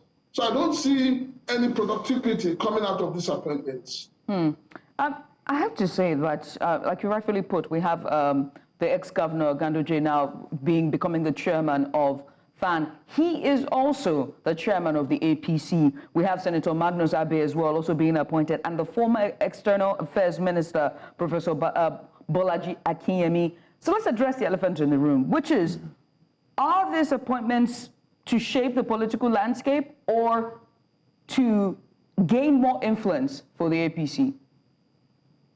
Well, it's more of settlement. I see it more as APC trying to settle those who have worked for them. And like I said, it doesn't make sense you have the national chairman of APC, now the chairman of FAN. Is he going to hold two positions at the same time, or is he going to drop one? It doesn't really make sense. And then look at it. Are you telling me we don't have young, vibrant Nigerian youths who can be employed, who can be gainfully employed to manage or to run these organizations or to be part of this organization? We keep having these old people, and I keep asking, at what point in time are the youths going to really have to take charge of this country? This whole thing of, recycling old men, the Professor Akinyemi, former, I think he's a former external ambassador and all of that. Yeah. He's been there for months.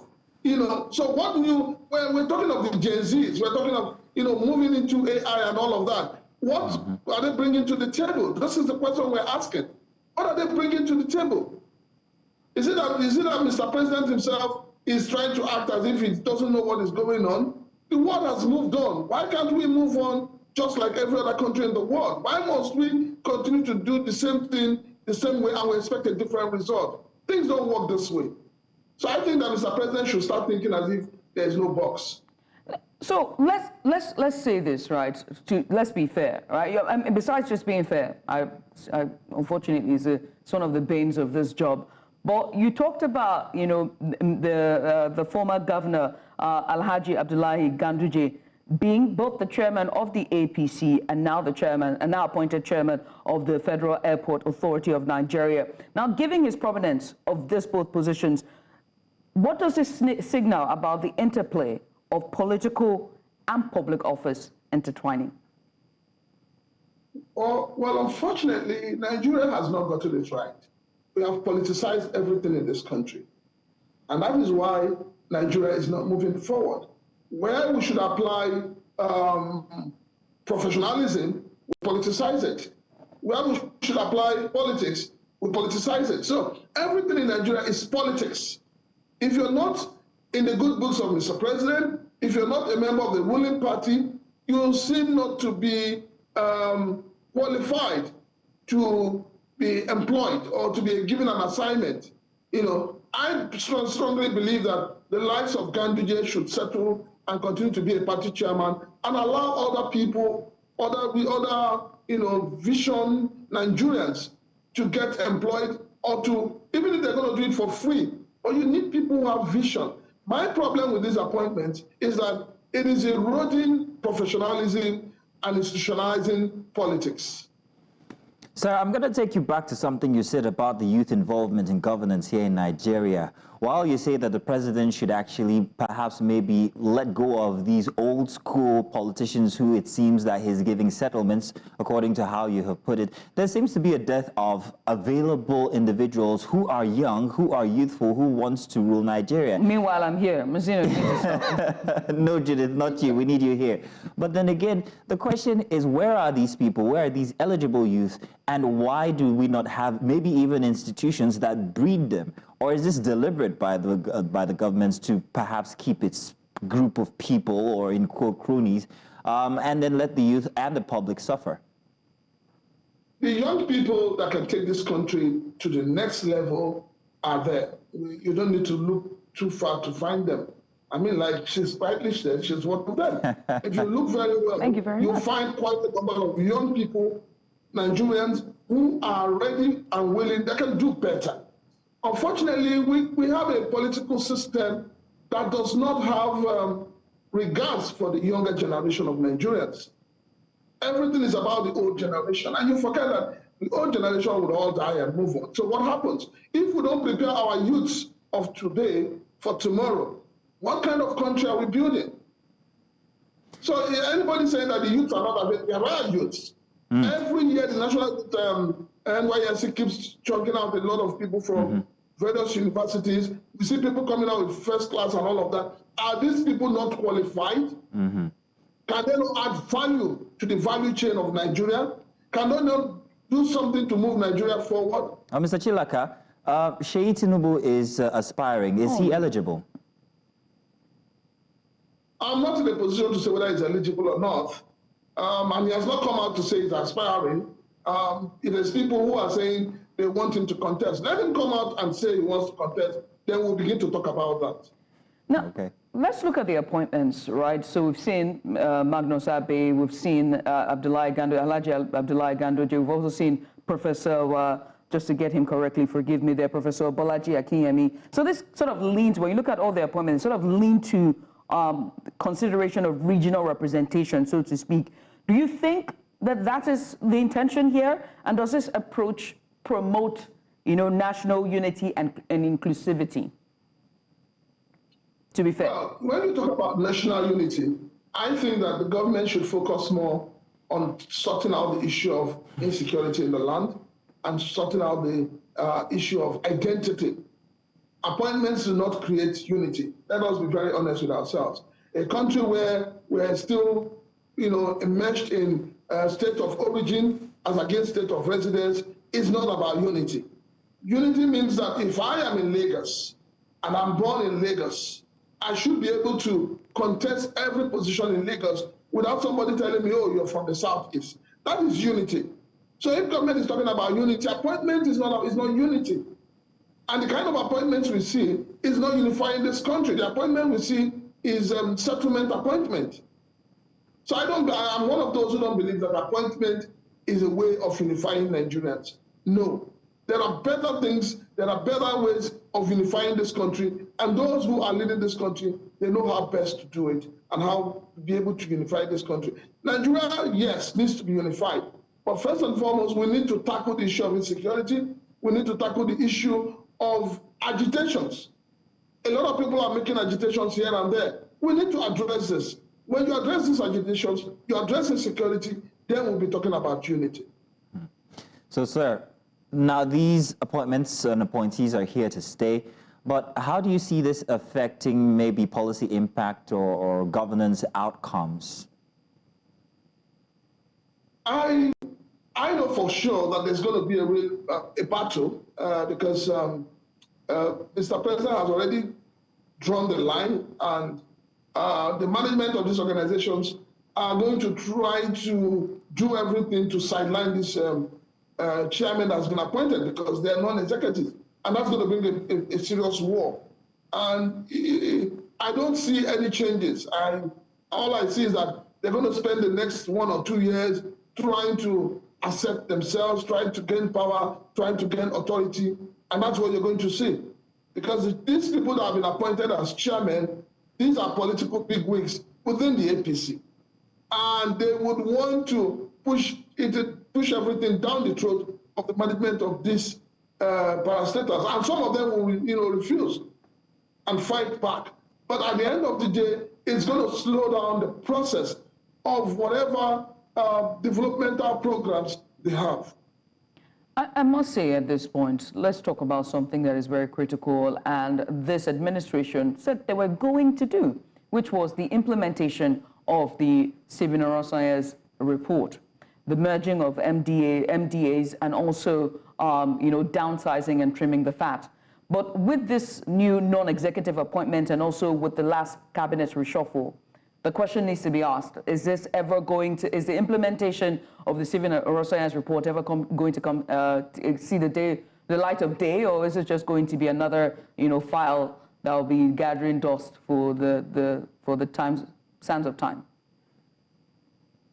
When politicians say good morning to you, you need to go outside and be sure that it is morning and not night. These were things that were said as part of electioneering campaign. There's a difference between when you're campaigning and when you're faced with the reality. This government in no way is going to ever implement that report, because implementing that report means you're going to cut down on the cost of governance. And if you cut down the cost of governance, those who have worked or those who worked for Mr. President to become a president, how do you settle them? And that's the reason why the government has been going back and forth with that report.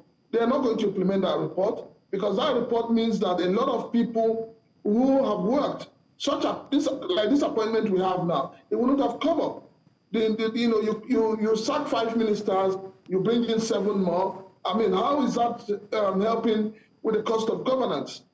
The report simply says that you need to merge some of these powers, merge some ministries so that you will cut the cost of governance.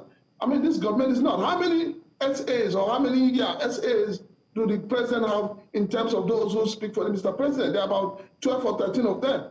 How is that a way of cutting cost of governance? So that report will still be in the shelf. All they need to do is once in a while, when Nigerians agitate too much, they just pinch the report, they take a page out, flip it in front of Nigerians and say, oh, we're looking at this, implementing this, but they are not in any way going to implement it. It was just a normal a campaign promise that will never be fulfilled. I mean, you talked about trimming the fat and really the cost of governance. I have to ask, and I think I'd like for you to school me on this. I think, and I thought that a non-executive role oftentimes come without pay. Come on, Judith. In Nigeria. They come without pay because they are non-executive role. Yeah, have you ever seen a minister who will tell you he doesn't want to collect pay? Wait,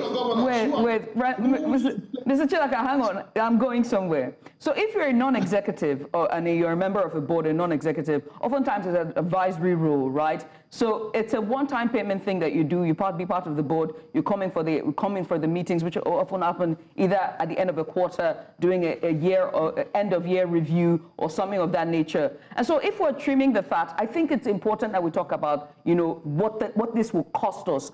In your prediction, all right, to school us and also to our viewers, what will be the cost of this appointment, or the overhead budget for 2025, the fiscal year? Well, it will not make sense if I begin to talk of cost, because right now, between you and I, we don't even know how much our senators are earning. We don't know how much our state governors are earning. We don't even know how much the local government chairmen are earning. So you have a country where everything is, shredded in secrecy. And until we, come out openly and be sincere with ourselves to say, oh, this is what these people are earning, or this is what they're entitled to earn, then we can be talking about it. Now, talking about this chairman that have been appointed, it is now left for the government to tell us how much they will earn. But nobody will say that. That is why you have governors who have ruled some states for 8 years. They're in the Senate. They are receiving allowances, pension from their states, and they're receiving salaries from the Senate. So how do you juxtapose that? It simply shows that there is nobody in government that is thinking about saving costs for governance. There's nobody in government that is thinking about the people. It's about themselves. It's about how much they would get. If these appointments, we're not going to come with any form of largesse and all of that, a lot of people will not take it. Knowing Nigerians for who we are, a lot of people will not take it. But they know what they're going to benefit from there. You know, whether you put them on salary, whether you put them on allowance, obviously it will not be something within the 70,000 naira minimum wage. So Francis Chilaka, cards for them, they're going to provide accommodation, they're going to provide all sorts for them. Mr. Francis Chilaka, we could say they don't take salary, but the largesse that comes with that office is going to outcome because it's going to be more than the salary we expect them to collect. Which is what I was going to tell my colleague here, Judith, that yeah, they might not have any salaries, but the fact is that the largesse, that will do. I would give anything to me, Alhaji Abdullahi Ganduje at this point, because Ganduje. clearly he is collecting from two sides. Oh, His yes. hands up. I'm sorry. So much come from me. I don't want you. Chairman of APC, he's going to be collecting as the chairman of FAN. Yeah. He's collecting also from the government of Kano State. Don't forget that. Yes, Indeed. Absolutely. His hands are full. I would give anything to Oh, be and that's him not at a this baby. point. Mr. Francis Chilaka, I want to say thank you very much for borrowing us your Sunday morning and giving us insight into this discussion. Thank you very much, sir. Thank you. You're welcome. Yes, indeed. Thank you, sir. Very interesting. Do that again. His hands are full. His hands are full. Look at that. I would give anything right now. Interesting. All right, well, what we have next now? Oh, we got sports, and I got my one and only. In fact, I wanted to hail him, but there's no point because he has already denied me on national television. His Favor is here. Favor, hello. Good morning, Judith. I mean, it's been an amazing time in the world of sports. And of course, while talking about politics, about Nigeria, we also have lots of interesting things going on right here in Nigeria in the world of sports. All right, take it away, take it away. All right, good morning to you, Nigeria. Welcome to Sports on Breakfast Extra. I'm Favor Itua. Let's begin with stories from the world of football, where mid-season signing Alao Dambani marked his debut for Sunshine Stars with a brace as they defeated Southwest rivals Ikorodu City 4-3 in the trailing Nigeria Premier Football League match on Saturday at Ikene. Now, the game started brightly for the hosts with Amadou Liman's opener and Promise Awosami's follow-up before Alao extended the lead with a quick-fire goal after coming on. Ikorodu City responded through Shola Adelani, who scored twice, but it wasn't enough to mount a comeback. Alao sealed the win with his second goal in the 74th minute, despite Emmanuel Solomon pulling one back in the stoppage time for the visitors. Now, Sunshine Stars held on for the 4-3 victory with a solid performance under new coach Abubakar Bala. Away from Nigeria, let's go straight to Turkey, where Victor Osimhen netted a decisive goal as Galatasaray claimed the 1-0 victory over Konyaspor. Osimhen fired home the winner from the penalty spot in the 22nd minute. The Nigerian international has so far registered 12 goals in 15 league matches for the Yellows and Reds. The forward's last 7 goals for Galatasaray have come from penalties. The 26-year-old featured for the entire duration of the game. Okan Buruk's side will be away at Gaziantep in the next league game. And of course, very soon, interesting one for Victor Osimhen, getting the goals and also ensuring his side gets 3 points. And now to Spain, Kylian Mbappe scored his first hat-trick for Real Madrid in a 3-0 victory over Real Valladolid, extending their lead atop La Liga to 4 points. Mbappe opened the scoring in the 30th minute with a cold effort from Jude Bellingham's assist after halftime. He doubled the lead with a powerful strike following Rodrigo's pass. In other time, Mbappe converted a penalty after Mario Martin fouled Bellingham and was sent off. Mbappe now has 15 league goals, 1 behind Robert Lewandowski, and 22 across all competitions. Real capitalized on Atletico Madrid's earlier draw, while Valladolid remained bottom. Real Madrid shifts focus to Champions League on Wednesday, needing a win against Brest to keep their knockout hopes alive. All right, interesting times for, of course, Real Madrid and also Kylian Mbappe getting the scoring boots once again after lots of criticism in the world of football. And that wraps it up on... All right, we'll go on a quick break, and when we come back, we'll have more sports for you. Don't go nowhere. Welcome back. You're still watching Sports on Breakfast Extra. I'm Favor Itwa. We'll go straight now to the world of basketball, the NBA, where France's Victor Wembanyama impressed with 20 points and 12 rebounds, but his San Antonio Spurs suffered a crushing 136-98 defeat to the Indiana Pacers in Paris. Now, after a 140-110 win by Spurs on Thursday in the first of 2 NBA regular season games in the French capital, the Pacers responded with dominant performance.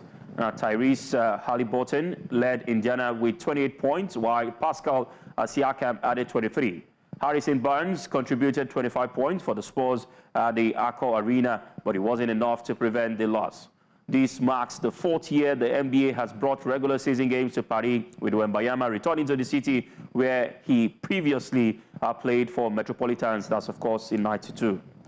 Interesting one right there. The NBA trying to ensure that their fans also get a feel of what it is right there in France. And Wembanyama, where would he do best, other than where, of course, he is from and where he has played over the years. And out to the world of tennis, top seeds Katerina Siniakova, and one right there for the duo. Don't forget the Australian Open climaxes today. We had the women's final on Saturday where Madison Keys won, and we'll be hoping to have the very best of finals, Alexander Zverev and Yannick Sinner. All right, that wraps it up on Sports Update on Breakfast Extra. And Favor Itwa will go on a quick break.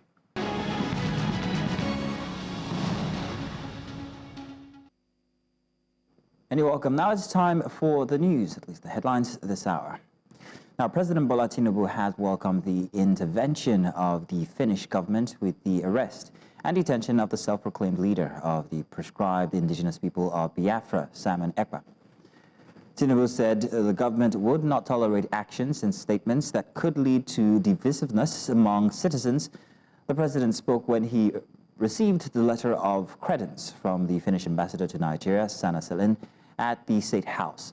He commended the Finnish authorities for the timely intervention that safeguarded the nation's integrity and also that mitigated an action that threatened peaceful coexistence. The Nigerian Senate has accused the federal government of double standards in addressing illegal activities, tackling oil bunkering aggressively while being lenient on illegal mining. Senator Adams Oshiomhole, chair of the Senate Committee on Interior, raised the concern during a budget presentation by Senator Samson Ekong, chair of the Senate Committee on Solid Minerals Development. Oshiomhole warned that economic diversification would remain elusive without decisive action. Ekong emphasized the need to increase the ministry's capital budget to 539 billion naira for 2025, calling the initial 9 billion naira allocation grossly inadequate.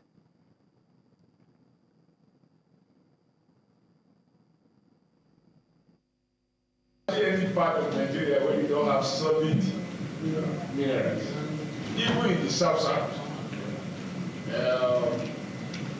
But what I observe, whereas the federal government is ruthless with people who are doing illegal oil bucking, and they deploy JTF to deal with those involved in illegal bucking. When it comes to illegal mining of solid minerals, the federal government changes. It's like using different standards. And I'm very angry about that. Because if we have to fight, deploy army, even to kill for anyone who is involved in illegal bucking of oil, and you deploy JTF, a combination of army, police, air force, everybody, why are we allowing illegal mining in many parts of the country that is going on? And they are being manned by retired generals, and we know them. Yes, we know them. Nobody can pretend doesn't know them. But one of the agencies that quit, if 220 billion is injected into that agency, it can in 10 trillion of this country in 2 years. These are clear harvest. We also say that we can use minerals to act as a unifying instrument in this country. When we know that the oil in Bayelsa or Akwa is bringing in so much for Nigeria, and that from the gold mines in Zamfara, Niger State, Zamfara State, Kaduna, a lot of endowments are being meaningfully harvested for Nigeria. Apart from football, what area, what instrument that unite Nigeria is not better. Like I said, we know the strength of football as a unifying factor in Nigeria. We can explore the potential that gold medals accrue to this country to further unite Nigeria. Yeah, that's all for the news headlines this hour. Thank you very much for joining us. My name is Mazino Appeal. We've got more discussions inside of Breakfast Extra. Stay tuned.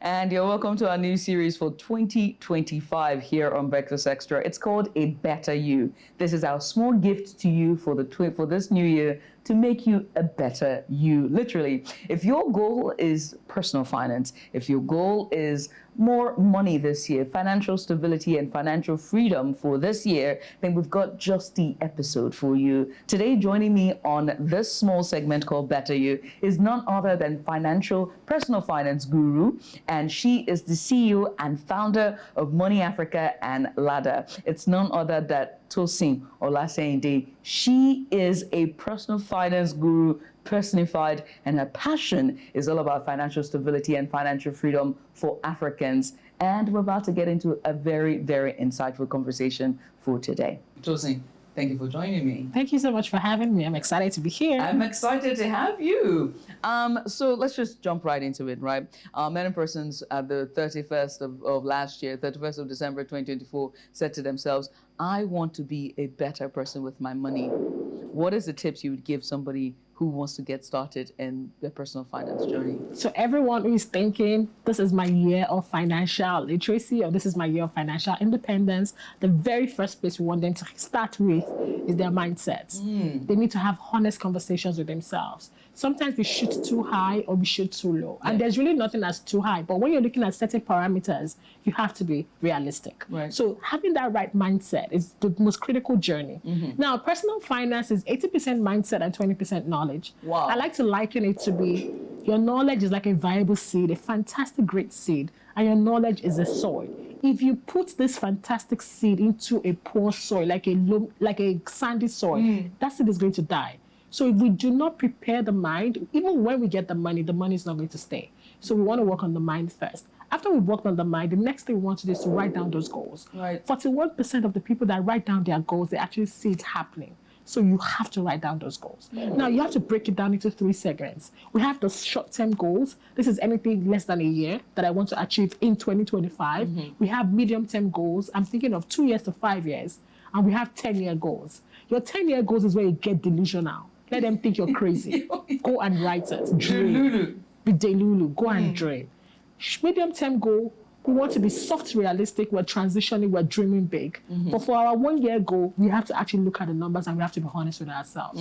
So those are the 3 goals that we want to plan. So where do you draw the line between delusional and being realistic about what you can achieve? Because some persons, for example, if I'm earning 250,000 naira and my goal is to get a car and move into a 10 million naira apartment, delusional, won't you say? It could be the reason when it stops being delusional is when you give yourself a longer time frame and you back it up with actions. So for instance, that person earning 250K wants to move into their own apartment, have 10 million savings and all of that. What are you doing today? How are you transitioning? How are you moving to a high income role? We got a message today on Instagram. Somebody messaged me, Tosin, I'm living in Lagos. I just got a remote job, $4,000 per month. I was like, what? How did you do it? But on the surface, it will look like, oh my gosh, phenomenal. But guess what? For the past 5 years, this person has been building their tech skills and waiting for that opportunity. So delusional is always depending on your time frame.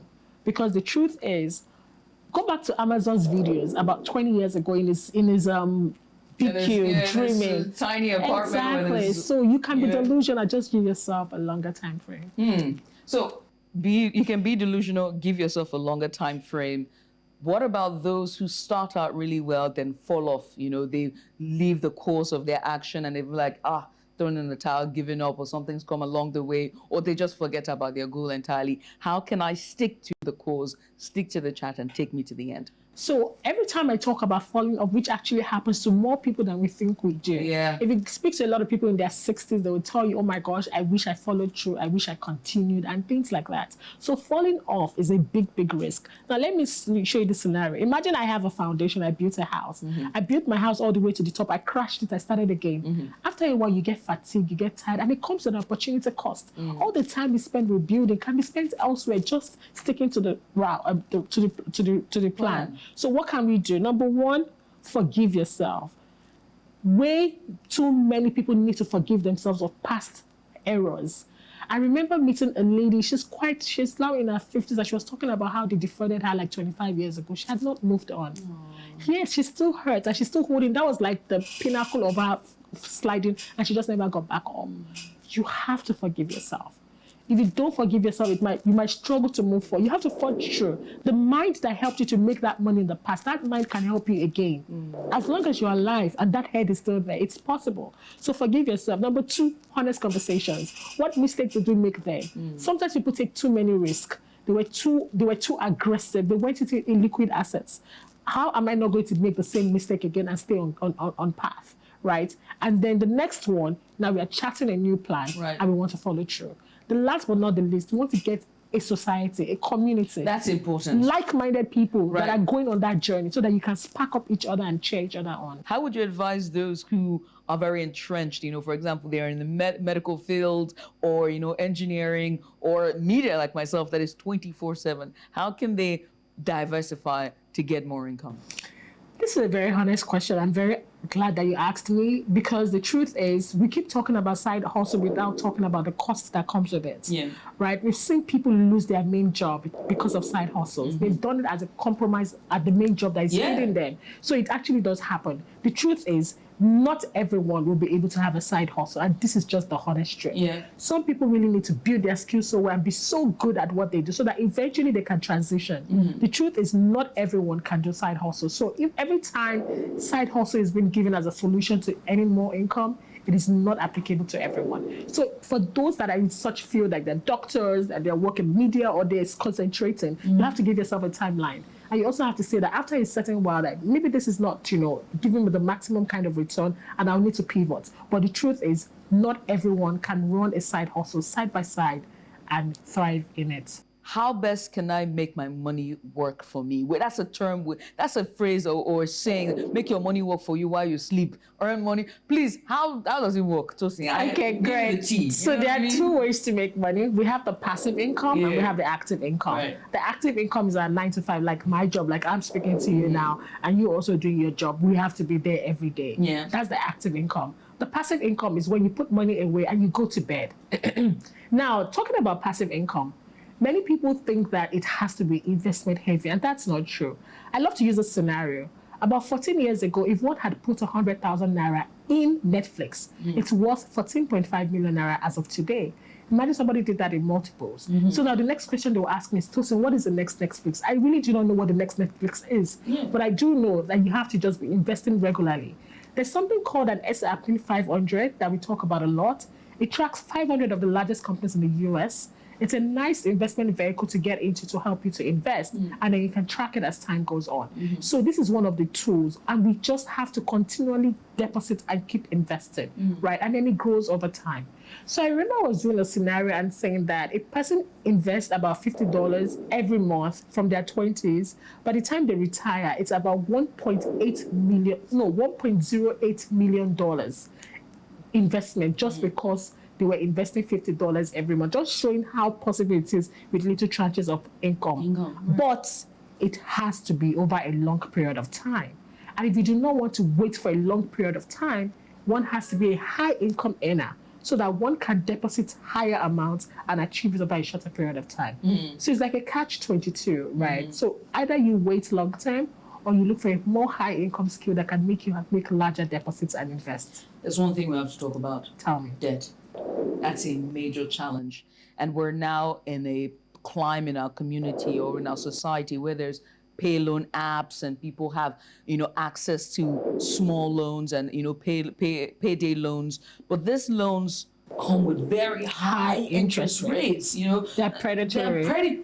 Thank you. That's the word. So the question needs to be asked. If your goal is going into 2025 being debt-free and paying off your debt, or not even getting those debts, how can we go about doing that, taking out loans or even paying them off? That's a very good question. We have two kinds of debts. We have good debt and we have bad debt. A good debt means that you're bringing income to you in the future. So you're making an investment that will bring, so I'm investing in my education, I'm buying a tool that will help me work, amongst others, and you have to compare the rates. This is the cost of the loan compared to the return that this potential investment can bring me. Now, we have the other debt, which is the bad debt. Bad debt is spending on things that is not going to bring you anything back. I'm buying shoes, I'm paying debt to December, sometimes even just, meeting day-to-day expenses. Now, we have to put into consideration that the Nigerian economy has seen a massive drop over the past few years, right? Some people are using those bad debts to spend it foolishly, while other people are literally, it's like a lifeline. Yes. If I do not take this debt, I'm not going to see the next day, right? So what do I do? Number one, drop a list. You want to drop a list of all the debts that you have. Sometimes people open multiple apps in order for them to do it. Write everything down and their interest rates. The next thing you want to do is get on the phone and try and negotiate. You'll be so surprised. So for instance, if a person is owing 100K, speak to the company, this is how much I have. Can you please write it off? I can only have 40K or 50K. You never can tell. Let them say yes or no, right? For those that are taking loans from family and friends, explain your situation for them. Some of them might actually forgive you of that debt. Right. Now, the next question I get is, Tosin, can I run my debt and at the same time, am I investing? You have to look at the cost of that loan. If the loan is very expensive, it's counterintuitive for you to be trying to invest. So let's say you're investing and you're getting 20% on investment, whereas your loan is like 60% or 70% per annum. That's crazy. Focus on paying off that loan. And once you pay off that loan, I will also advocate. Sometimes people actually just really need to speak to a professional, right? For some people, it's addictive. They just want to get it. They are not even using it for anything substantial. So you want to get to the root of the issue. Why am I taking these loans? So those are the things that I actually just want to talk about. It's it's a very interesting topic and also quite sensitive. If I were to come to you and I'm like, you know what, I have 500,000 naira and I want to invest in Forex and the stock market, where do I begin? Okay, two different things. Forex trading is different from stock investing. Tell those at the back again. So stock investing means that I'm owning a pie of a company. While I go about my day-to-day job and minding my own business, another company is running it and taking care of my money. So for instance, I'm investing in Coca-Cola. They are bottling drinks, they're distributing all over the world, they're doing all these great things, right? However, Forex trading means that I am leveraging on the volatility of the markets. And I'm hoping that this volatility works in my favor. Based on research, over 75% of the people that dabble into it, they do not succeed. They do not have the knowledge, they do not have the time. I feel it's very counterproductive for anyone to be selling Forex trading to beginner investors. You will lose that money. Many people selling FX trading are making their income via the courses that they are selling, right? So do I want to be the 25% or be the part of the 10% that actually make it in Forex trading? Or do I want to go a route that is trusted, that I can stay long term and actually build wealth? So I am anti-FX trading for beginner investors that do not have the knowledge, the time, or the resources. There are other ways that you can make that money. So I'd rather advocate for investing in the stock market. You can own a piece of the pie. If you do not plan on being in the stock market for at least 2 years, do not touch it. And that's because you cannot time the market. So for instance, the Nigerian Stock Exchange did over 35% in return last year. You're seeing crazy numbers that look really, really good. But guess what? Nobody knows what's going to happen this year. What if it falls? So you don't put your rent money, you don't put money for feeding, you don't put money for day-to-day expenses, or money you need in the next 1 year in the stock market. It is for those that can invest in the long run. So I want to invest. I think the word here now is investing. I want to invest. I'm a starter.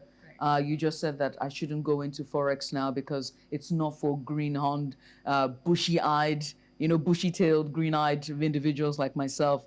What's the simplest way to invest and start to see results? Simplest way, first thing first, we need an emergency fund. An emergency fund is my monthly expense that I need to survive, multiplied by 3, and put in an account that I can easily access it. So for instance, if I need 100,000 naira to survive every month, I need 300,000 naira in an account that I can reach it within 24 hours. That's the first thing. The next thing, I want to take my income and I want to split it in 3 different areas. We have something called a low-risk asset. A low-risk asset means that I can sleep at night. As of today, the Nigerian Treasury bills is doing over 21% per annum. No matter what, they will give you your money. The last time the Nigerian government defaulted on bonds or things like that was like in the 80s. They haven't in the past 30-something years. Do you think right? it's good? Yeah, it is a low-risk investment. Yes, put your money there. You can sleep at night. Now you have the other asset class, which is the stock market. Do not limit yourself to Nigeria. We also have the US stocks. You want to have a portion of your money there. And then the very last one that people talk about a lot, oh, to say crypto, to say forex. Hey, we Bitcoin. say this, right? It's a volatile asset, but reduce your exposure. You do not want anything more than 5% or 10% of your portfolio in that kind of asset. It is high risk. And if you've not gotten your house in order, I don't even think you should be there. Clean up your house. Get an emergency fund. Start with treasury bills. Get some money in the stock market. Then you can go ahead to this high-risk asset and also put some money there. Yeah. For salary earners who also want to save out of their salary because they feel like they're living paycheck to paycheck. I know there's a formula, so talk to me about the formula, that formula. So there's this formula called the 50-30-20.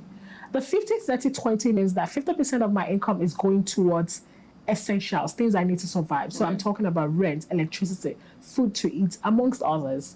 Then 30% is going towards things that I like, nice to have. I can do without it. So here I'm talking about travel, ashwebi, hangouts, and all these other things that are nice to have. That is not essential. I know, hangouts is essential. Then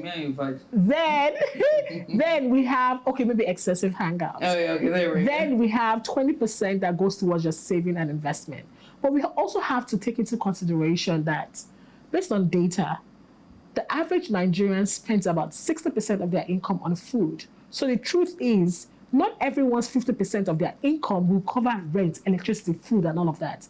It's most likely looking like 70%, right? So you have to look at what works for you. For some people, it's 50%, which is a huge privilege. For some people, it's 70%. For some people, it's 80%. So you have to do those numbers.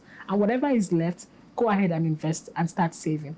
Also, for those watching, not everyone is in a situation to be able to invest. And if you fall in that category, remember, as a person that is alive that can invest and save. So continue to put in the work, survive, keep your head above the waters, and let's hope for better outcomes in the future. I mean, you are very passionate about financial literacy, Tusi. I must ask you, you're very passionate. This is basically like a calling for you, so to speak, and not just a calling. It's something you're very passionate about, and something that you have continued to champion. An evangelist, that's the word I'm looking for. That's your message to the world. What inspired Money Africa? That's a very good question. I studied in Johannesburg, South Africa. I have 2 degrees in finance, and I used to go to work every morning telling them about auditing, balance sheet, and things like that. But guess what? My personal finance was struggling.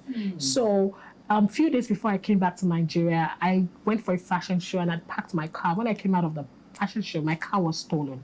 And I did not insure. I was penny wise, pound foolish. If I had insured that car, the insurance company would have paid me off. But I did not insure it. So came back to Nigeria broke. I called my friends and it was similar stories. So they were traveling once a year. They were just paying their rent and living life, but they had nothing to show for it. And I knew deep in my heart, this cannot be the plan. Imagine all of us going into our 50s with the same habits. This cannot be the plan. So I said, I'm going to teach myself, right? So I went on the internet and I was searching. I'll see things like 401k. We don't use 401k in Nigeria. Who is speaking to Nigerians about money? In Nigerian speak, using things that we can connect with. And that was how it all started. So I started educating myself. And once I was educated, I wanted to teach other people and just share the message with the world. So we are on a big assignment. If you look at Africans, right, we're over 1 billion of us. If we understand how money works, we can hold our government accountable. We can sort out our finances. It's like a whole big project, and it flows and fits into every other thing. So let me even give you an example about health insurance. I had a friend that fell sick. She had a health insurance plan, and the health insurance company covered over 10 million naira of her hospital bills. If she had to pay from her pocket, she might have been on social media trying to get the money together. Crowdfunding for that money. So those little things, there are certain systems in place. How can we use it? How can we use insurance? How can we plan for pension? God forbid, if a parent dies, is there a plan in place? How will that child survive? Is there a life insurance plan? So these conversations are very important. And it's not just limited for the wealthy, right? The wealthy know it. They know how it works. But as middle class or even low income earners, how can we maximize and also use these resources? And that is the genesis of the reason why I'm on this assignment. And I must say thank you, for just welcoming us to your offices here and just, going in and having the discussion with us and finding our time. You're a very busy woman. And so on a final note, to wrap it up, the simplest tips going in 2025 for those who are just tuning in for the first time, something you want to keep on the back of your mind every single day for the next 348 days. Okay, great. So the things I want you to stay on your mind, number one, you're your biggest asset. I want you to invest aggressively in yourself. Even if you're not able to save or invest this year, I want you to leave this year knowing that I improved X, Y, and Y, Z skill. I'm a better person. I can earn more amongst others. You are the asset. Take care of your health, exercise, eat well, build that body, build yourself, build your mind. That's number one. Number two, I want you to build that habit. So don't worry about it's 20,000 naira I'm investing every month or it's 50,000 naira I'm investing every month. If it is 5,000 naira, you can do it. I want us to be consistent and just build that habit. The next one is I want us to be comfortable speaking about money. When I started this journey, there will be lots of men in my DM abusing me, always talking about money. We need to get rid of the taboo about speaking about money. Yes. Look at the wealthy people. They would come, they would get their lawyers, they would do everything. You see them going back and forth because they're looking after their bag. Yes. We need to be comfortable.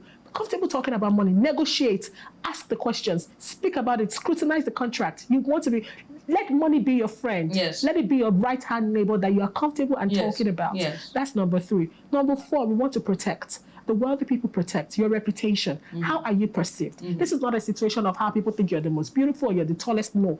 How do they perceive you? It affects your earning. So you have to protect that reputation jealously. Every time you put your mark online or offline, you want to, I am sending a message right now. Everybody watching this show is walking away with a perception about me, and it has to be intentional. You have to protect that. And the last but not the least, I want us to start thinking in decades.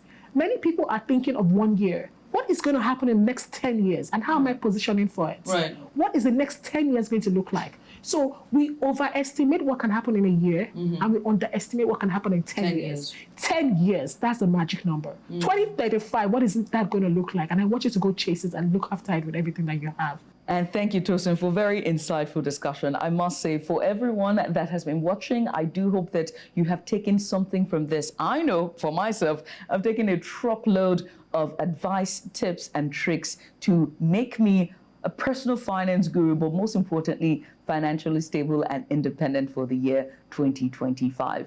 Thank you for watching. We'll see you next time.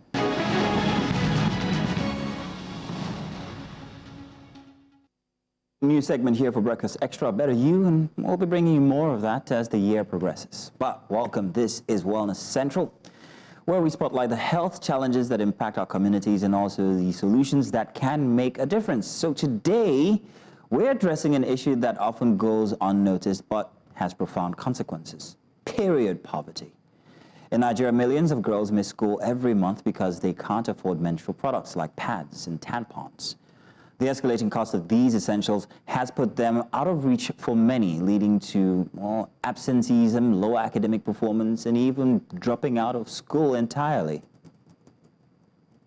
So, to discuss this, we have, with us, this is Omowaire.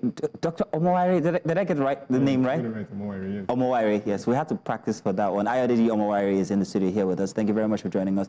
So, Judith, this is the first time I'll be having this conversation with someone who's not a lady. So what do you know about menstrual poverty?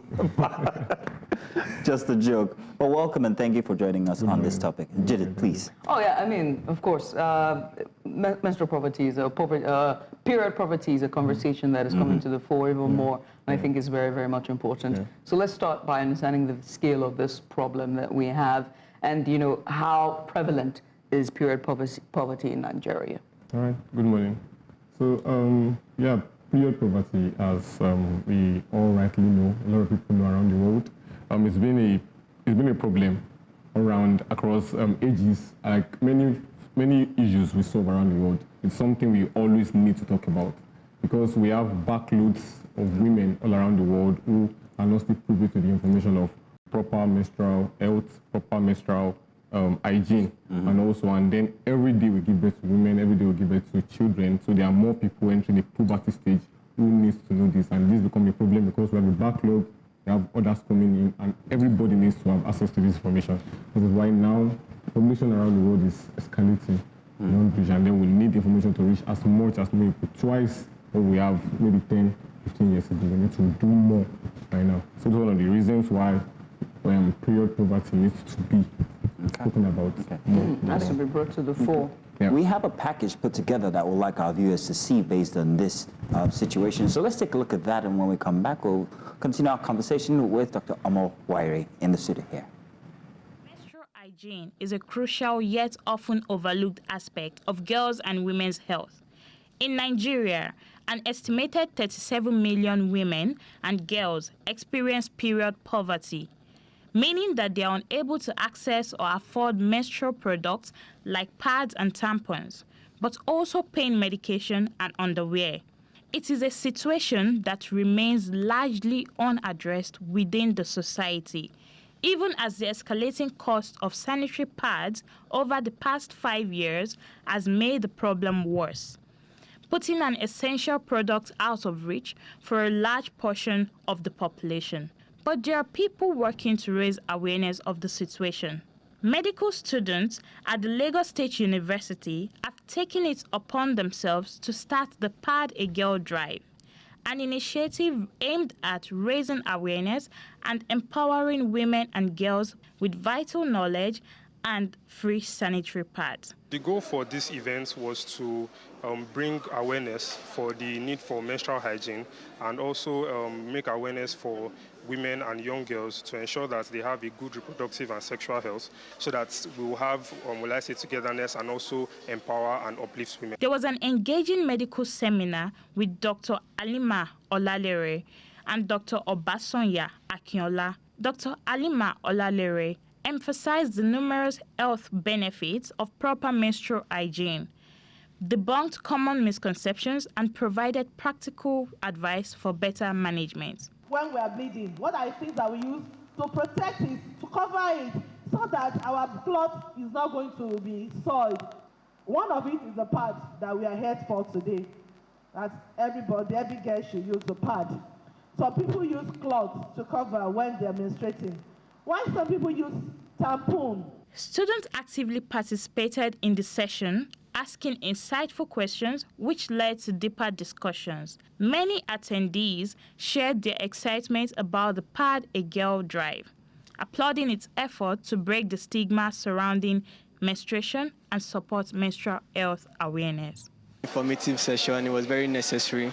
It enlightened me on some of the cultural and religious biases towards menstruation that I didn't even already know. Some I knew, but also showed me a lot of things, and a lot of things that we can do better.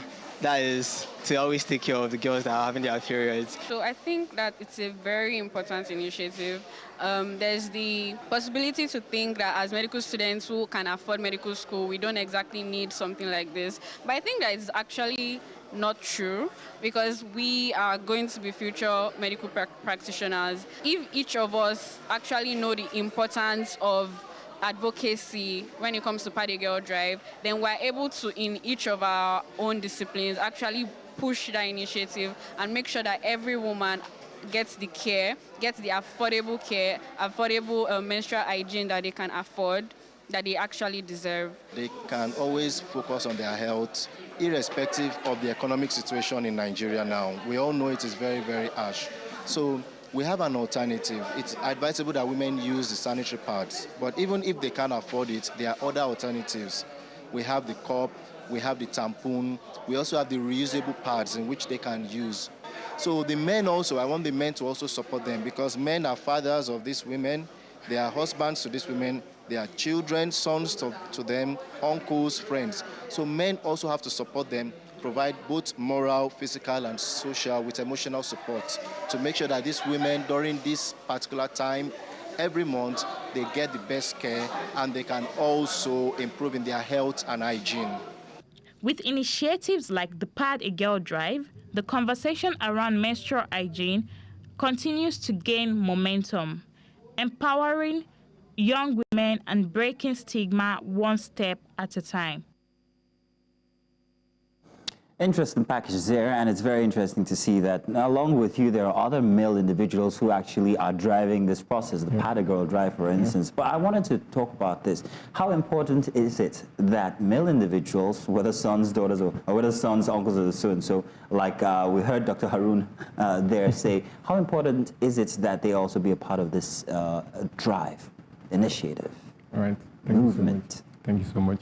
So it's very, very hard to differentiate the role of women and men in period care and then period poverty, as one say today, because we see in taking care of a child, in growing up of a child during their development years, the father is also deeply rooted in the growing up of their female world as much as the females are there. Because at the end of the day, let's say today the mother has something to do, it's not there for the daughter.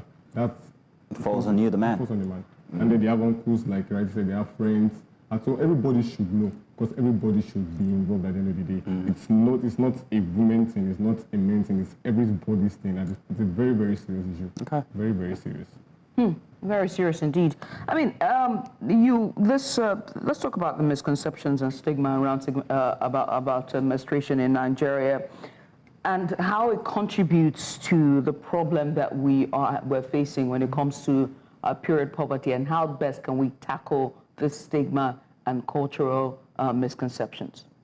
All right, thank you so much. So one of our major issues, tackling period poverty and menstrual health and hygiene, it comes to one of our very major issues is cultural bias, because we believed so many things from old, when there were no science infections, when there were no these new medical interventions have come into place. We believe so many things. There are many myths, like they tell people not to touch living organisms when they're on their periods, that the living organism will not be fertile. Tell people not to maybe cook food, the food will not be done. We hear a lot of things like that, and then it's up to us to tell people that these things are not as the same. This is just a normal physiological growing up of any particular person, any female child, and every female child should have menstrual period, and to always come. It's just a normal physiology after 28 days cycle.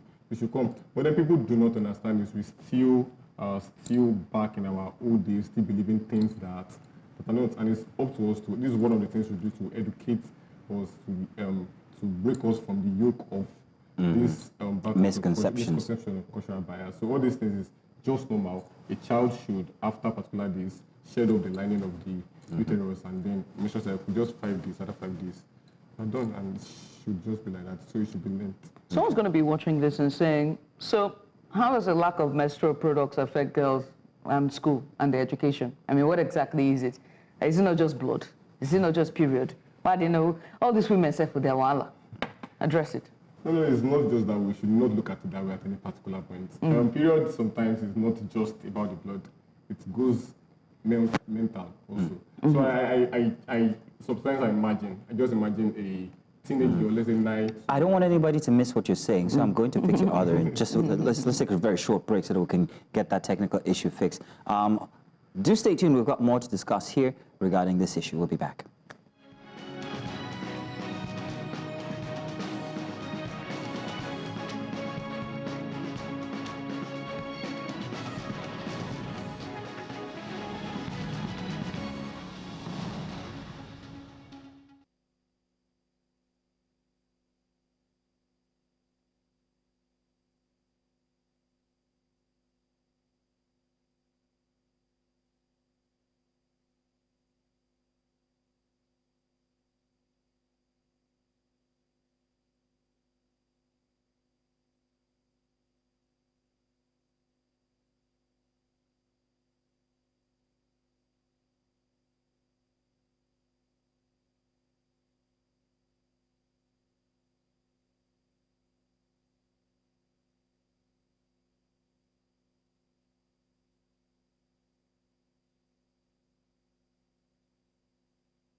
I see something like this.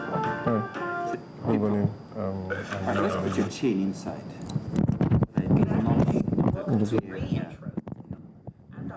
Say something.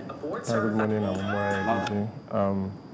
Come here this morning to talk about period poverty. And, I'm sure you're good. All right. You're good. All right.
And you're welcome back. Let's continue with our Wellness Central here on Breakfast Extra. Our guest today is telling us how lack of menstrual products affects girls' education. Believe it or not, it actually does. And he was telling us about this before the break. Our guest today is Adedeju Omowarie. Hopefully I got that correctly. Yeah, sorry. I'm saying Orie like it's from Delta State. Orobo. It sounds the same. Forgive me, but let's keep it moving, shall we? All right. So, how does it affect it? For those who are watching and thinking this is such a fast stretch, it doesn't mean anything, tell us. All right, so thank you very much. So if I start to list the number of ways period care poverty can affect child's health and education, I don't think we'll leave this program here today. But then let me paint a scenario. Let me paint a scenario for you. So the importance of the female reproductive system is a very, very, very, very, very, very sacrosanct part of the body. In medical terms, we call it is a what do you call it now? A septic part of the body, which is very, very, very, very, very, very sensitive to microorganisms, as the case may be. And this can go all the way to affect the child's life throughout. When we talk about infertility, we talk about infections. So a child, let's take an example of a child using a reusable pad. And now, instead of using it once and disposing, or using one, let's say 3 a day, maybe change after 6 hours, use one for 24 hours, and then you have this backload of blood, and you have these infections, you create a causal medium for infections, and this goes all the way back to the female's body, and then affect, and the female get a reproductive tract infection one time. This, before treating this thing, this will go on for maybe a week, 2 weeks. A child is supposed to be in school learning, now treating infections, and then coupled with the myths you said before, let's say a child that is just seeing the period for the first time, seeing blood for the first time, knows nothing about these things, then he gets a classmate that knows nothing about it, so saying, oh, maybe you offended the God or you offended somebody, and then the person is afraid now, you are going to go and meet one person, they are padding you up with all these misinformations, and then you have to use aseptic materials to clean up things that are food with infections, and then you go up, have infections, then they will keep compounding the issues, the gods are still angry, you need to do this. Well, the little thing to do is just to use, get parts that are usable, 6 hours, you are fine, and the baby is fine with proper information. So period care poverty, it affects people, a female child, in a whole lot of ways. School education, you treat infections, you affect them later in life. You have to talk about infertility, talk about various, we keep listing and they would not, but this connects in a whole lot of ways, even through the mental ways also. I don't mean you don't have enough period care packages, you don't have enough parts to go through the day, and then you have bloods at your back, and people are telling you you are stained. These things go a long way. I mean, you cannot walk on the road, you are confined to your house, there are things to do, you are free to go out, because what if I get stained outside? But what about the availability and access to these products? How accessible is it, especially for people of low means? All right, so I think over the years we've keep evolving, and then we've keep making these things in small bites for people that are not people that are not, let me not say, people that are in the low income to be able to get these things easily. But even with that, we know the state of the economy, the state of things around. There are still a lot of people that are still will not want to use less than low right now, that cannot get access to these things, and then they tend to use what they have. They tend to use ways, maybe use clothes, use... and these are detrimental ways. Detrimental ways to the body. So that's one of the reasons why we see the initiative by the Girl Drive to at least... The one we saw a few minutes ago was to empower people to empower others. Because we keep talking about it, there are still people out there who do not even know these things, who do not even have access to simple, the most minute way, the simplest form of this care, this package, this period package, and they are around. The availability is much, it's all around us. But then when it comes to the issue of poverty sometimes, because people do not have access, people cannot really get these things. A box of pad that we should be able to use for maybe 6 hours, people, because of no money thereabouts, use it for 12, 18 hours, and this... Do you find that in your drive that there's more request for perhaps maybe the reusable kinds of pads instead of the one-time use? And how have you guys aided, especially communities that might find themselves far away from vicinities where they can access these products? What are they turning to? Reusable pads, or are there other methods that they're advised to use? I mean, the best method is what we're advised to use, which is reusable. Which is not reusable, but disposable. That's one-time use. But these are the best. That's the best thing to use, because we keep having to teach them again for easiest to use. So we keep having to teach out, because reusable parts now comes with, you have to know how to reuse, how to wash, and then there's that. But then the people tend towards the non-reusable, the disposable, because it's better. And that's why we want to go out and share this thing more and tell them. Because at the end of the day, when you look at the price differences between the reusable and non-reusable, people tend to think back and be like, okay, because I can reuse it, the price is not that much. It's better to go for the disposable, which is always better, to keep more care, to be more healthy, and then to avoid infections at the end of the day. There's something that I also want to bring to the fore, and it's a conversation that's been had globally, which is taxation of menstrual products. It has driven the cost of it, especially for countries that are riddled with, period poverty. And so if we're going to talk about real change, let's talk about how policies can influence those changes. And by policies, I mean legislators. Your take, how do we start by effecting a change that can affect the price of the products, so that even those who are underprivileged or the barest or the minimum households, minimum earning household can afford without having to scrape pennies? Yeah, so thank you. We keep having these talks over and over again. I think 2 years ago, we keep having this talk of every child is entitled to a pad. We should not, sometimes the talk even goes off to pads should be made as low as possible so that everybody can get, because we keep having this talk. Economic policies, we keep, even in the Senate level, they keep having this taxation, we keep having the price, hiking prices of, if there is, I do not even feel, even in the worst economic policy as possible, in the worst that we can get, things that are very important to our health and hygiene should not be taxed, should be made available in the lowest possible for people, so that everybody can be able to get. Because when you increase, the problem is when you increase the prices, less people, they tend to go into divert it to other things that can help them. So that's why we keep having, this awareness, we keep having these talks for reduction in prices of this period care packages. It's very, very important. Other means? Digital? You're also sharing this message on digital platforms as well, because that's necessary. Yes. Adedeji, I want to say thank you so much for taking out the time to join us this morning and just really bringing to the fore a very important discussion. It doesn't end here as well. You can also be part of the initiative and add to the Pad a Girl initiative, all right? Just reach out to the Love for Health organization and all the other organizations who are championing this cause to end the prevalence of period poverty in Nigeria.